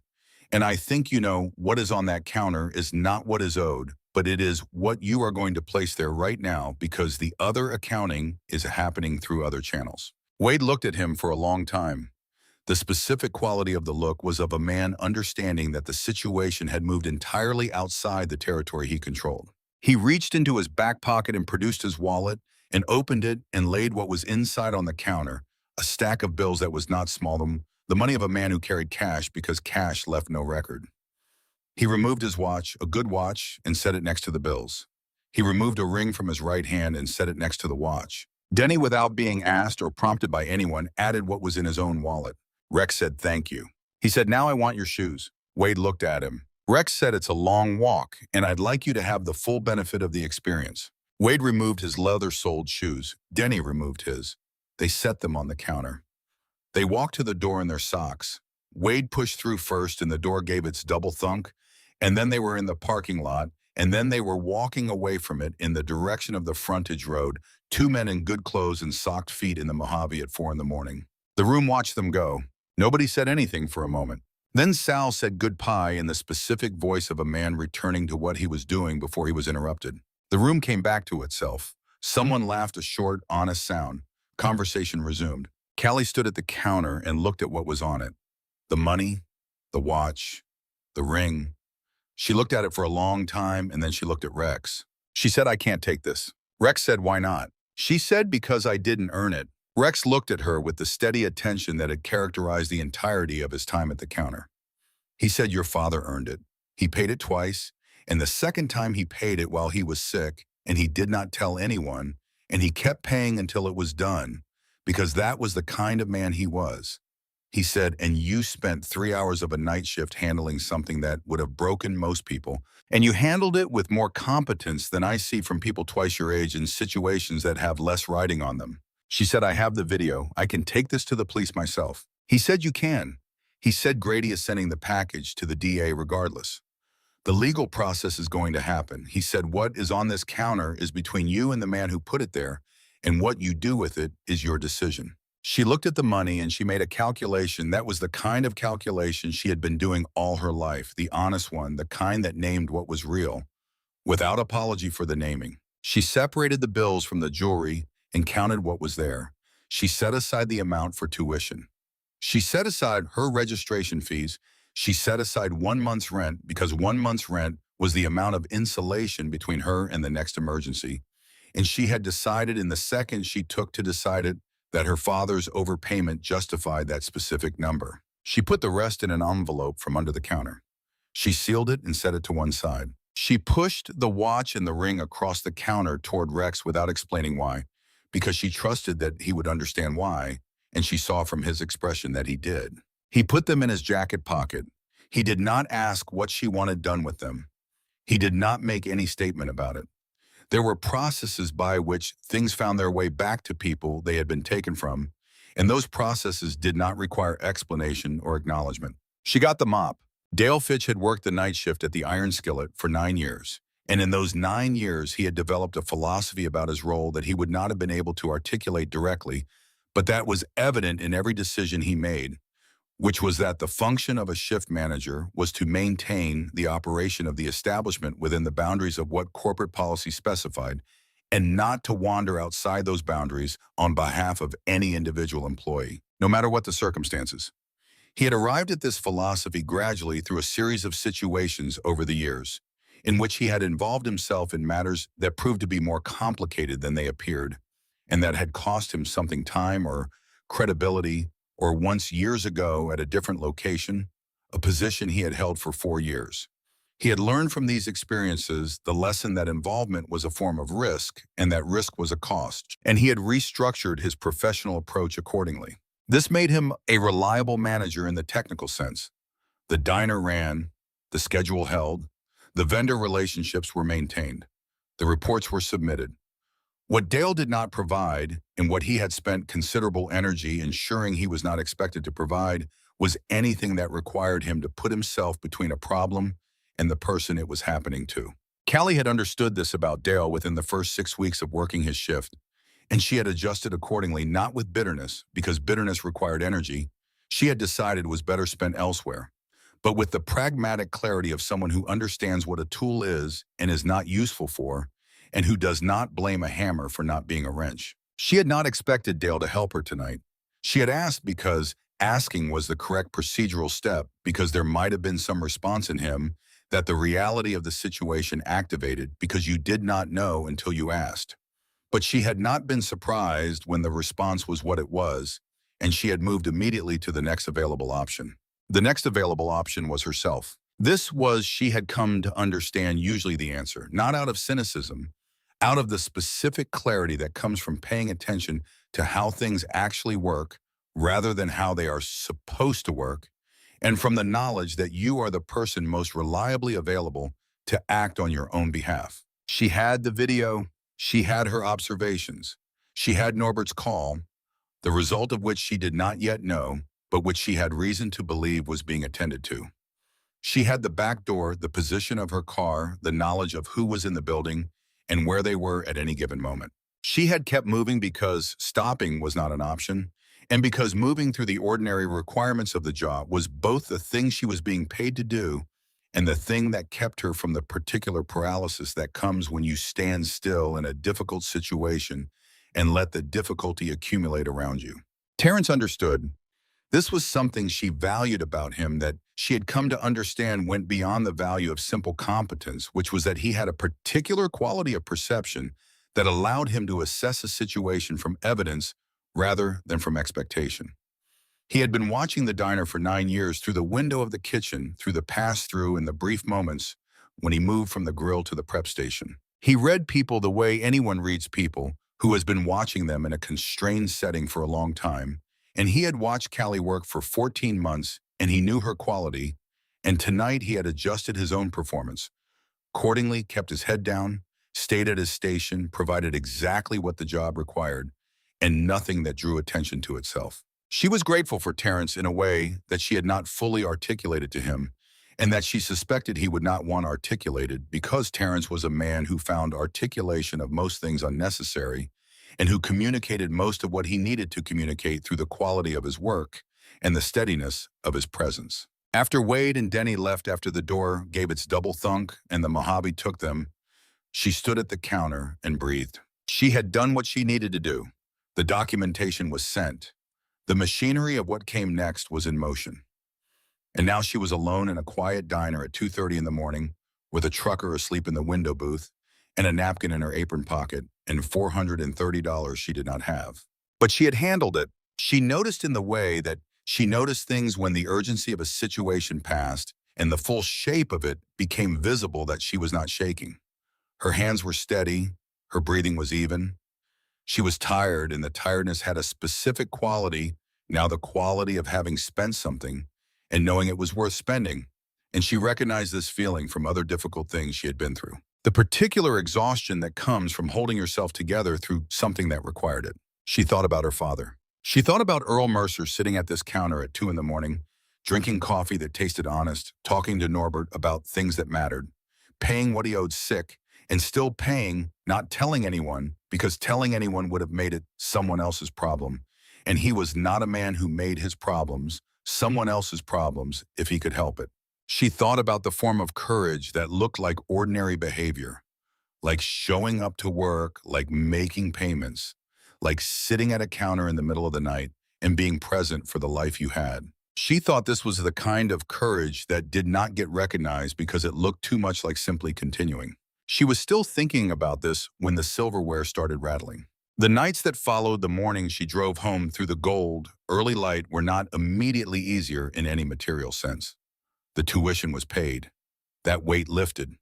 But the other weights remained: the rent, the registration fees, the nursing school supplies, that cost more than she had budgeted for the car that needed new tires before winter. The ordinary accumulation of expenses that a person working nights and attending school and living alone in the high desert managed month by month, calculation by calculation, without a great deal of margin. She managed them the way she managed most things, which was by being precise about what was real and what was not, about what required action and what required acceptance, about the difference between a problem she could address and a problem she had to carry until circumstances changed. She was good at this. She had always been good at this. She did not know for certain whether this was a natural quality of her temperament or whether it had been taught to her by the specific conditions of her life.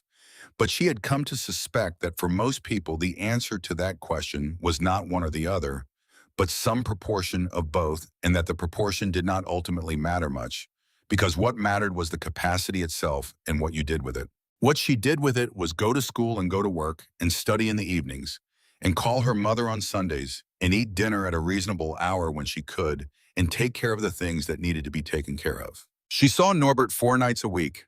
He came in with his wallet in the inside pocket of his sport coat and his phone handled with careful, deliberate thumbs in his lemon meringue pie. And they talked about the things they talked about, and sometimes those things included her father, and sometimes they did not, and both kinds of conversation had value. He told her in November about the time Earl had fixed a broken water heater at the house on Oleander Street by watching a video online and then doing the repair himself over 2 evenings after work, because the repair service had quoted a number that was not in the budget. He said Earl had told him about this with a particular satisfaction, not the satisfaction of having saved money, though that was part of it, but the satisfaction of having solved a problem with his own hands, which was the satisfaction of a man who had spent his life understanding how things were built and how they worked, and who trusted that knowledge in practical situations. She said she remembered the water heater. She said she had sat at the kitchen table doing homework while he worked, and he had narrated what he was doing in the same even tone he used for everything, not teaching her exactly, but also not keeping it from her, letting the information be available if she wanted it. Norbert said, "That sounds like Earl." She said, "Yeah." She kept the note. She moved it to the inside cover of her binder, and then when the semester ended and the binder was retired, she transferred it to the new binder, pressing it carefully behind the cardboard backing, making sure the fold was clean and the paper was flat. She did this with the deliberateness of someone who has decided a thing is worth preserving and who takes the act of preservation seriously. The examination registration came in February. She paid the registration fee and scheduled her date and began the final phase of preparation, which was the most intensive phase. The phase where you took everything you had learned and compressed it into the form that the examination required, which was not the same form as understanding exactly, but was a translation of understanding into a specific language that could be assessed. She studied for 8 weeks. She was systematic about it. She identified her weakest areas in the first 2 weeks by working through complete practice examinations under time conditions and then analyzing her errors not just for the right answers, but for the pattern of the errors, which told her something about the underlying structure of her thinking in those areas. And she addressed the underlying structure rather than the individual errors. She had learned to do this from nursing school. She had not known how to do it before nursing school. She had been good at school in the conventional sense, good enough to get in, but the way that nursing school required you to think about thinking was different, more explicit about the mechanics of assessment and error and correction. And she had found this explicit framework useful in ways that extended beyond the clinical. She went to work. She studied. She slept when she could. She ate dinner at her kitchen table, and sometimes she sat at the table for a while after dinner without doing anything in particular, which she had learned to allow herself because the alternative, filling every available moment with productivity, was its own form of depletion. On the Sunday before the examination, she drove out to the high desert above Victorville into the area where the highway gave way to the older roads that wound through the landscape closer to the mountains. And she parked and walked for an hour along a trail she had been on twice before in a landscape that was beginning the early stages of spring, the first green at the base of things. The desert coming back from the dry months with the specific patience of something that had done this many times before, and that knew how to wait. She walked and did not think about the examination. She thought about the landscape, about the way the light came down at this elevation and this time of year, about the specific color of the brittle bush, before it flowered, about the sound of her boots on the trail, and the way the air tasted at this altitude, which was different from the air in Barstow, cleaner and cooler and more direct. She drove home. She went to sleep at a reasonable hour. She woke before the alarm. The morning of the examination, she sat at her kitchen table with her coffee and held her father's photograph for a moment. She looked at him, squinting in the sun, the fish, the flannel shirt, the specific real smile. She looked at it for the amount of time that felt right, which was not long, and then she put her phone in her pocket and picked up her bag and went to the car. She was ready. She had been ready. The work of being ready had happened in the months before this morning, and this morning was just the day when it was demonstrated. And demonstrations were not what the work was, for the work was for itself, but demonstrations had their place, which was to make the work legible to the world. She drove to San Bernardino in the early morning light. She mopped the section of floor near the counter where the night had happened, because the floor needed mopping, and because there is something necessary about the act of cleaning a space after something difficult has taken place in it, something that is not symbolic so much as practical, a way of marking the line between what was and what comes next. She mopped with the long practice strokes she had been using for 14 months, the specific rhythm of it back and forth and back and forth, the smell of the industrial cleaner rising up familiar and ordinary, more welcome now than it had ever been. When she came back out, Rex was still at the counter. The room was settling into the quiet of people who had eaten and were warm and were beginning to feel the road they had behind them and the road still ahead. There was low conversation at the tables. The jukebox in the corner, which she had not thought about in hours, was playing something a quarter. Someone had put in something country and old. The specific genre of song that sounds better at 4 in the morning than at any other time of day. The kind of song that was written about a feeling that most people had at some point and that recognized you when you heard it again. She stood at the counter for a moment, looking at the room, at the men who had come in off the highway tonight, at the particular way they occupied the space, which was without claim and without performance, the way of people who had been many places and who did not need to mark this one as theirs. She untied her apron. She did not take it all the way off, just untied the strings. She came around from behind the counter and sat down on the stool next to Rex, not the far one, the one right next to him, the third stool from the left. She sat down on it and put her hands on the counter in front of her. She was very tired, not the tired of the end of a shift. The other kind, the kind that comes from having held yourself together for several hours through something that required it, and that arrives when the requirement is finally passed. Rex sat next to her and did not say anything. He turned his coffee mug in his hands, both of them the way people hold mugs when they want the warmth of the ceramic through their palms. He looked at the counter. She said, "Norbert told me you lost someone." He was quiet. She said, "I shouldn't have said that. I'm sorry." He said, "No."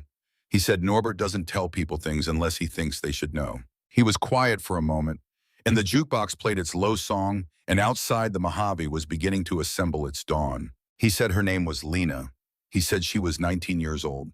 He said she had been working a job like this one, a late shift at a place along a different highway, and something had happened and he had not been there. And by the time he knew about it, she was already gone.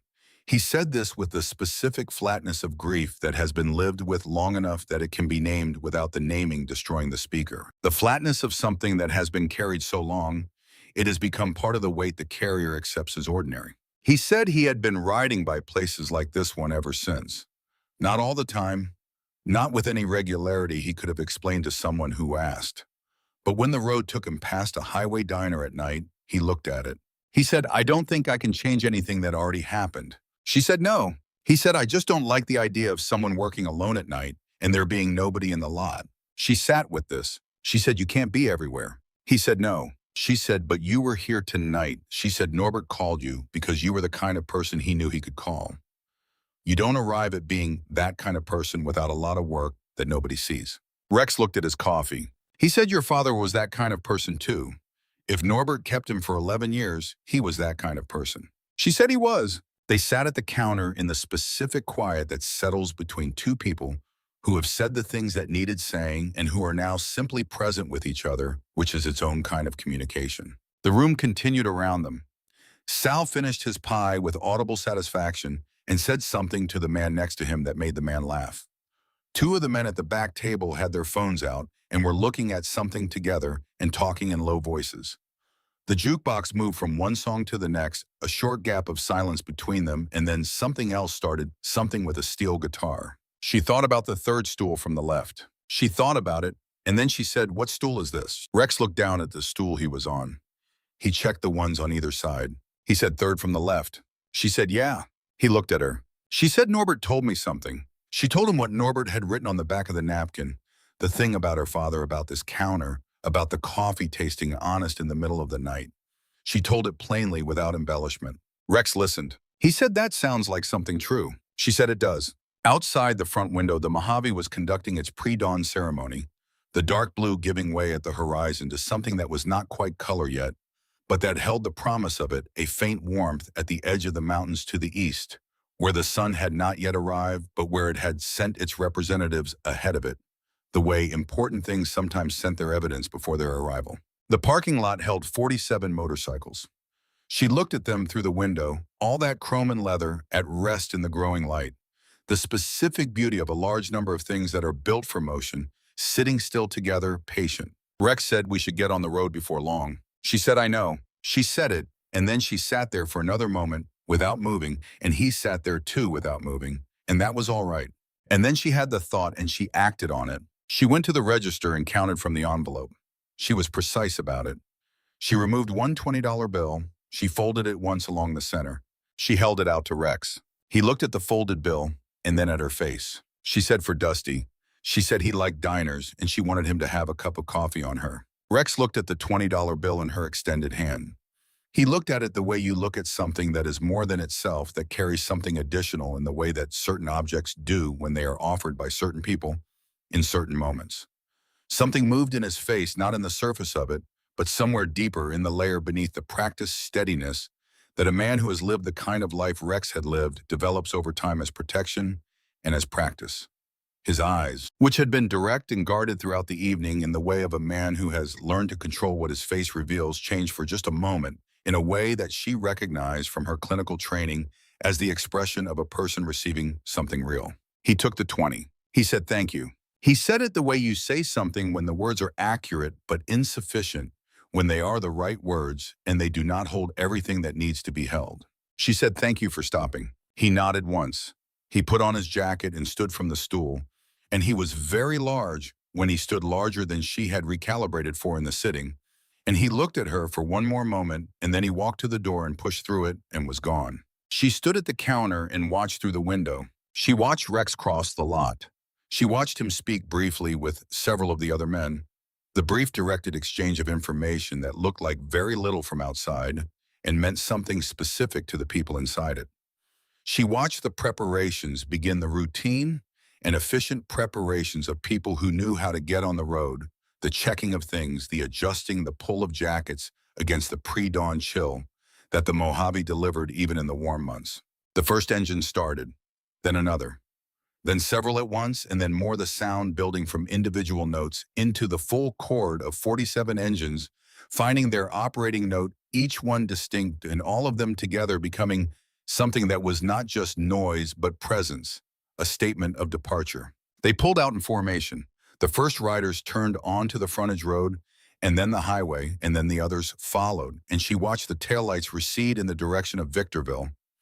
Watched them until they were small, and then until they were just a sound, and then the sound was part of the larger sound of the Mojave at dawn, which was not silence but was the absence of any specific human urgency, the sound of the desert simply existing, which it had been doing for a very long time before anyone drove a highway through it, and would go on doing. After all, highways were dust.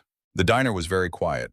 The jukebox had run out of quarters. Terrence came to the kitchen doorway and looked at the empty room and said, "You okay?" She said she was. He said, "You need anything?" She said she needed the mop again.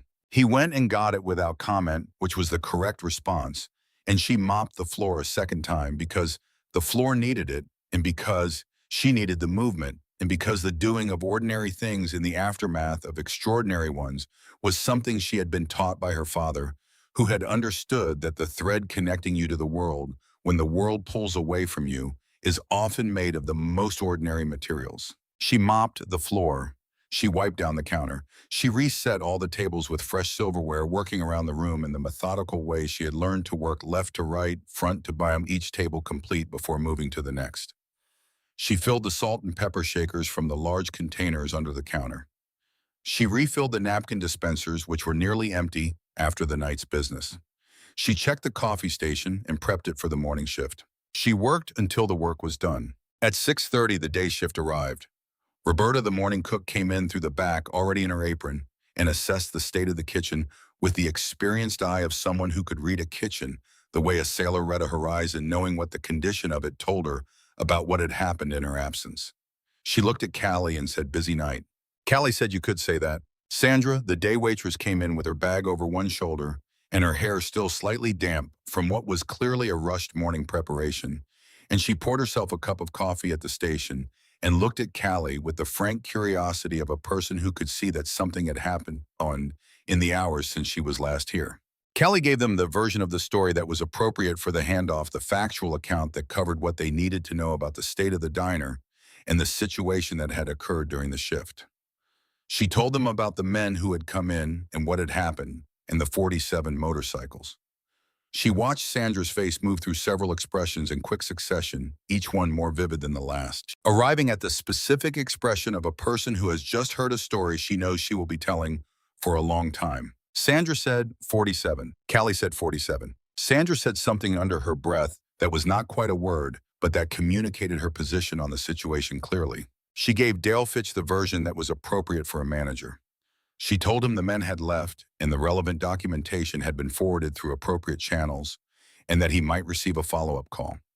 She told him this with the clean economy of a person who had nothing further to say to him and who was no longer interested in his position on anything, and he could see this in the specific quality of her telling, and she was comfortable with what he saw. She clocked out. She walked through the back to the lot, and her car sat under the sodium light where she had left it 9 hours ago, the bumper with its strip of duct tape, the Civic with its 12 years and its reliable engine, and its passenger seat that held a nursing school textbook and a half-empty bottle of water and a spare set of scrubs in a plastic bag.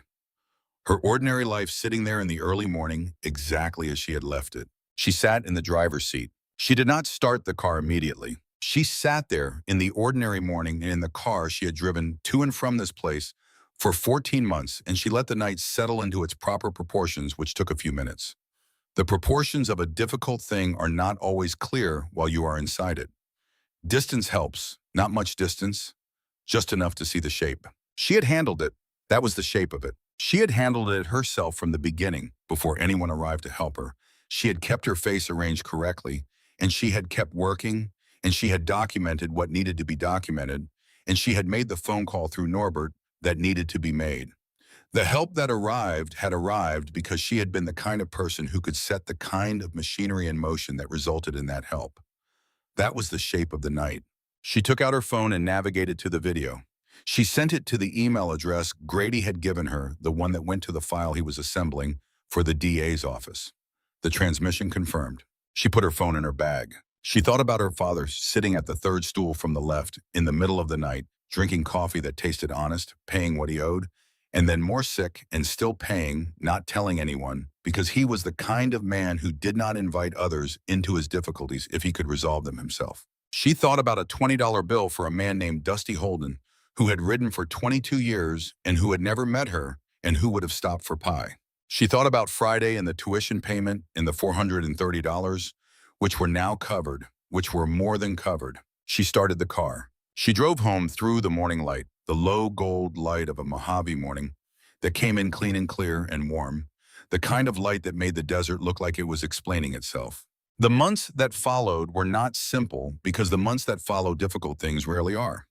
The case involving Wade Orrick and Meridian Capital Solutions moved through the legal processes by which such cases move, which is to say slowly and with setbacks and with periods during which nothing appeared to be happening, but during which things were in fact happening just in the invisible middle layers of institutional process, where most of the actual work of justice takes place.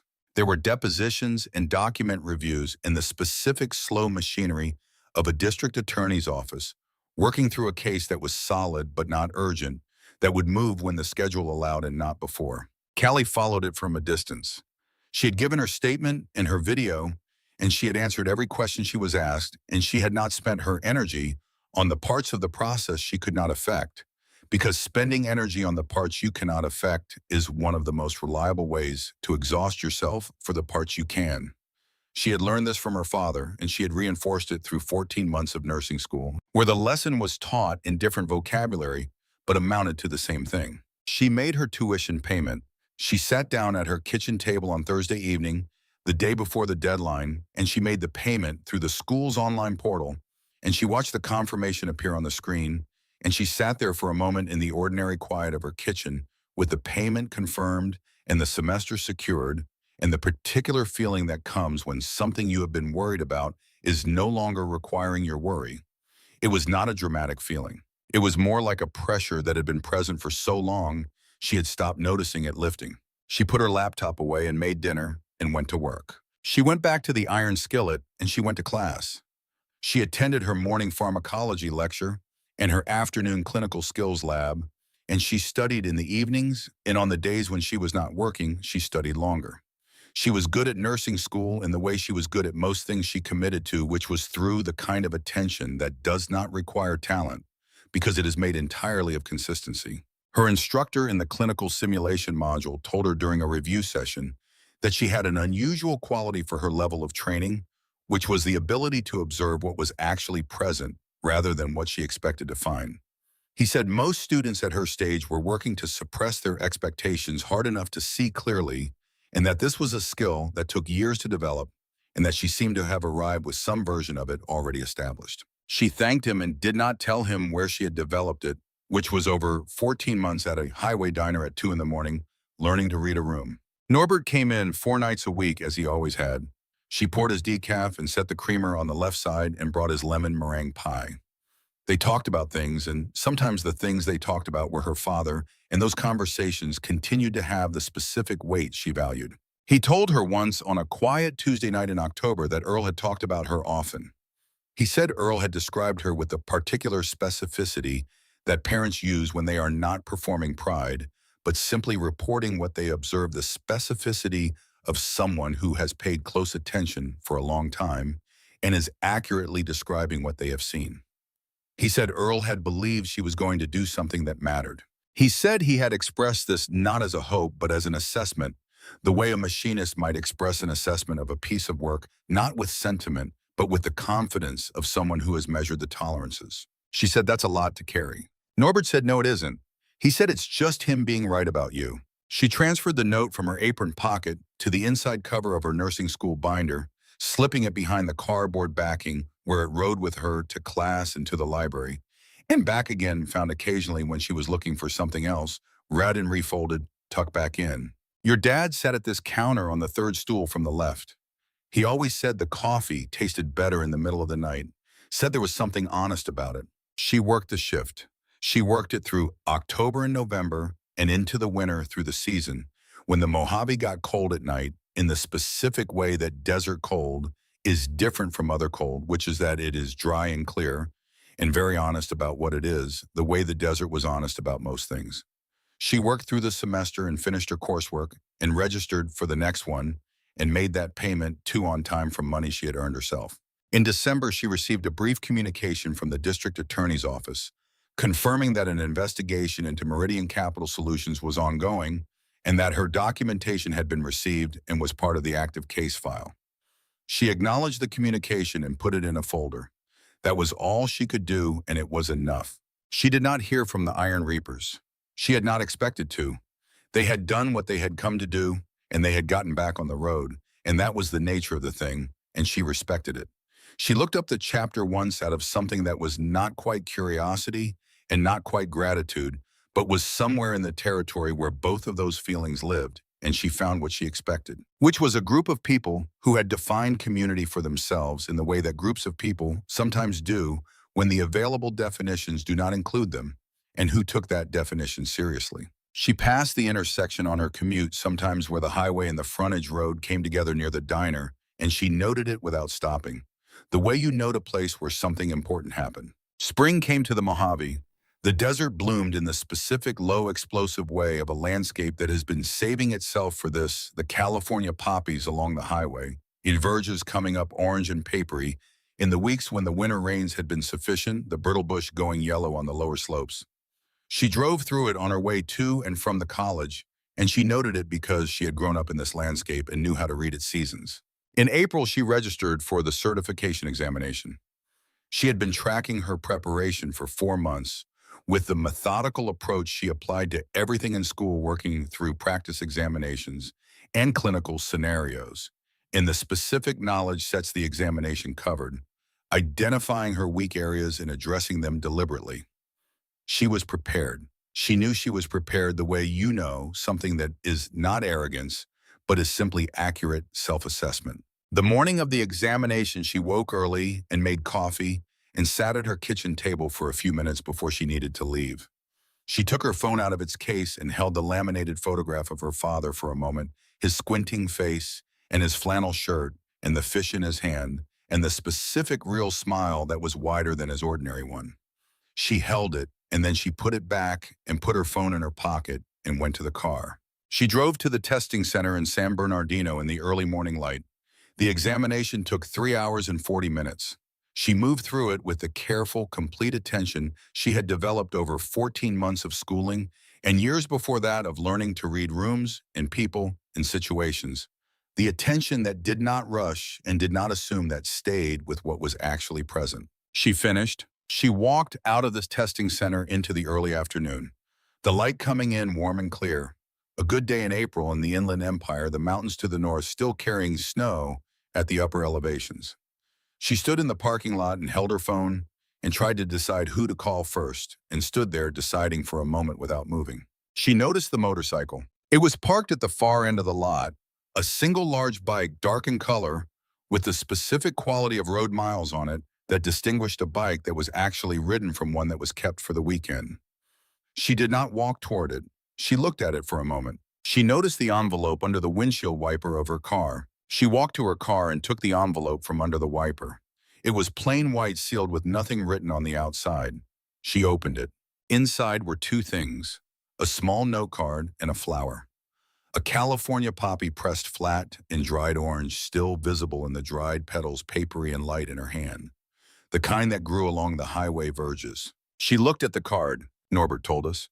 Your dad would have said the same thing Rex said. Dusty would have liked you.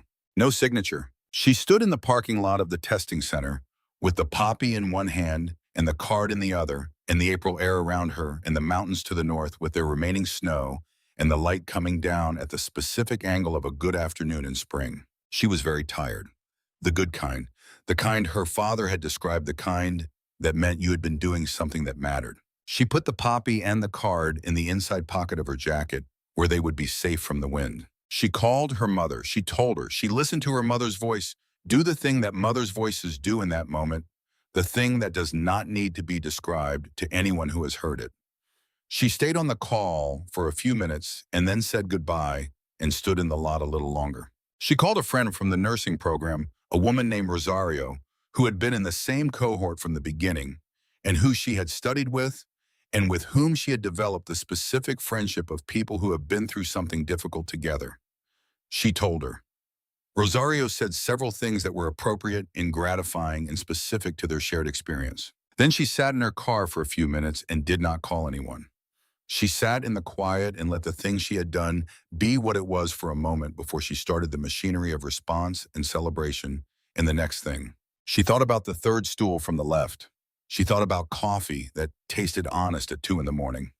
She thought about Dusty Holden, 22 years on the road, who had never met her and who had a cup of coffee on her now somewhere in whatever accounting such things were kept. She thought about the people who came off the highway tired and hungry and needing warmth and light.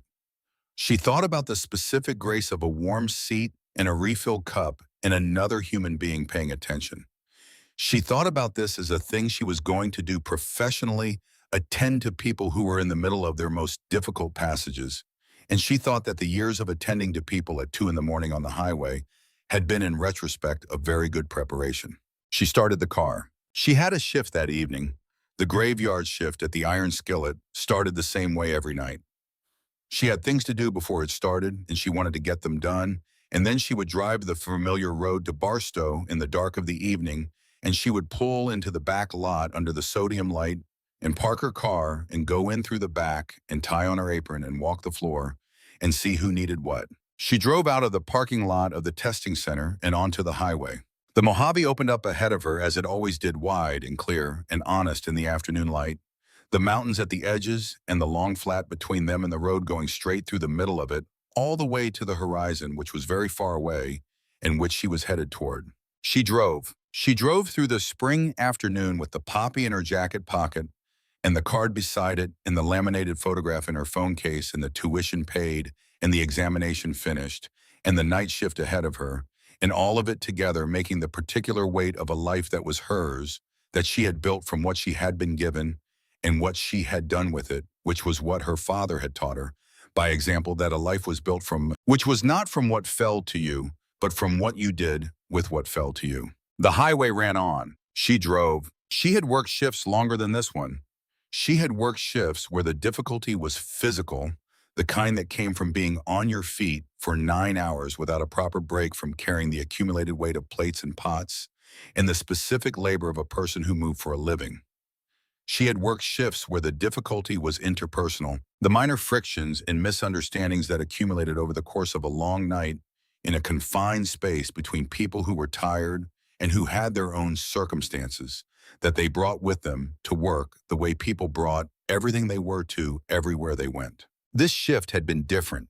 The difficulty of this shift had been of a different category, the category that required you to hold yourself together not just against fatigue or friction, but against something that was actively working to unmake you, to find the seams of your composure and press against them until they gave. She had not given. She understood now in the aftermath that she had not given. And she understood this not with triumph, but with the quiet acknowledgement of someone who has discovered something about themselves that they had not previously had occasion to test. She had kept working. This was what she had done. She had kept her face in the right arrangement, man, and she had kept moving, and she had done what the job required, and she had done additionally what the situation required, which was the documentation and the call through Norbert, and she had not stopped, and the not stopping had been the thing. Her father had not stopped. He had been sick, and he had kept working, and he had kept paying, and he had not told anyone, because telling anyone would have made it someone else's problem, and he had gone on until he could not go on anymore. And then one morning in a parking lot in March, at 51 years old, his body had decided it was done. She thought about him often in the context of stopping and not stopping. She thought about what it cost a person to not stop when stopping was available, when the option was there, when someone else might have taken it. She thought this was not uncomplicated. She thought that sometimes the right thing was to stop, and that the quality her father had of not stopping needed to be distinguished from the quality of a person who could not recognize when stopping was correct.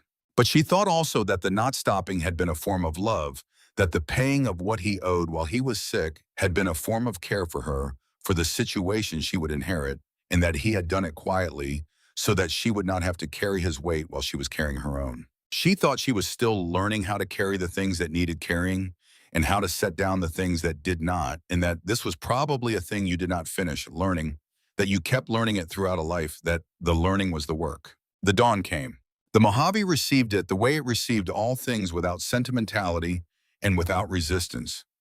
The light arriving first at the peaks of the mountains to the east and then working its way down the faces of them, touching the upper slopes first and then the lower ones, spreading out across the flats toward the highway and the frontage road and the parking lot of the Iron Skillet, where 47 motorcycles waited in chrome and leather for the riders who were still inside. She watched it come through the front window. She stood at the window for a moment and watched the light arrive, the desert going from the gray blue of the pre-dawn to the first gold of actual morning, the color returning to things, the mountains getting their definition back, the highway becoming visible in its full length. And she thought this was one of the things she had been given by the graveyard shift that she had not expected to be given, which was the sunrise which most people who kept normal hours slept through, which was here every morning for anyone who was awake to receive it. She was awake. She went back to work. She brought the last round of coffee to the last tables that needed it. She brought the check to one group that signaled for it, and she ran their cards without delay and thanked them and meant the thanks. She cleared the tables that had finished, and she wiped them down with a clean cloth from the station, and she reset them with silverware for whoever would sit there next. She did all of this with the care she always brought to the work. Not less because it was late and she was tired, not more because the night had been what it was. The same, consistent, because consistency was not the absence of feeling, but the choice to let feeling be what it was while you continued to do what was in front of you. She thought her father had understood this.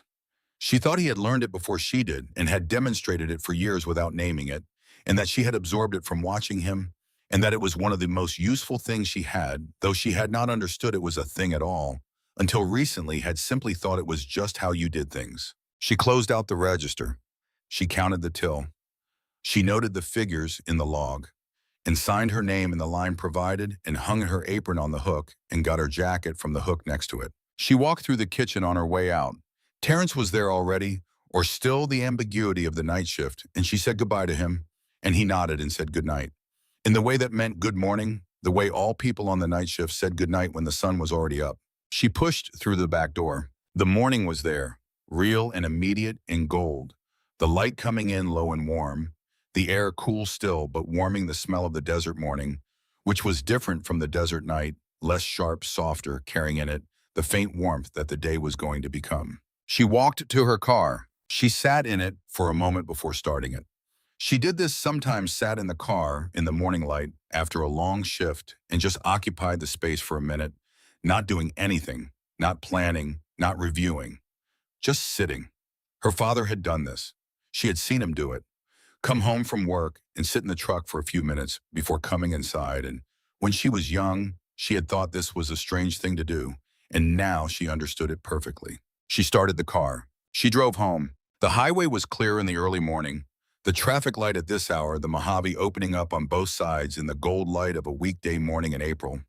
The mountains in the distance carrying their snow.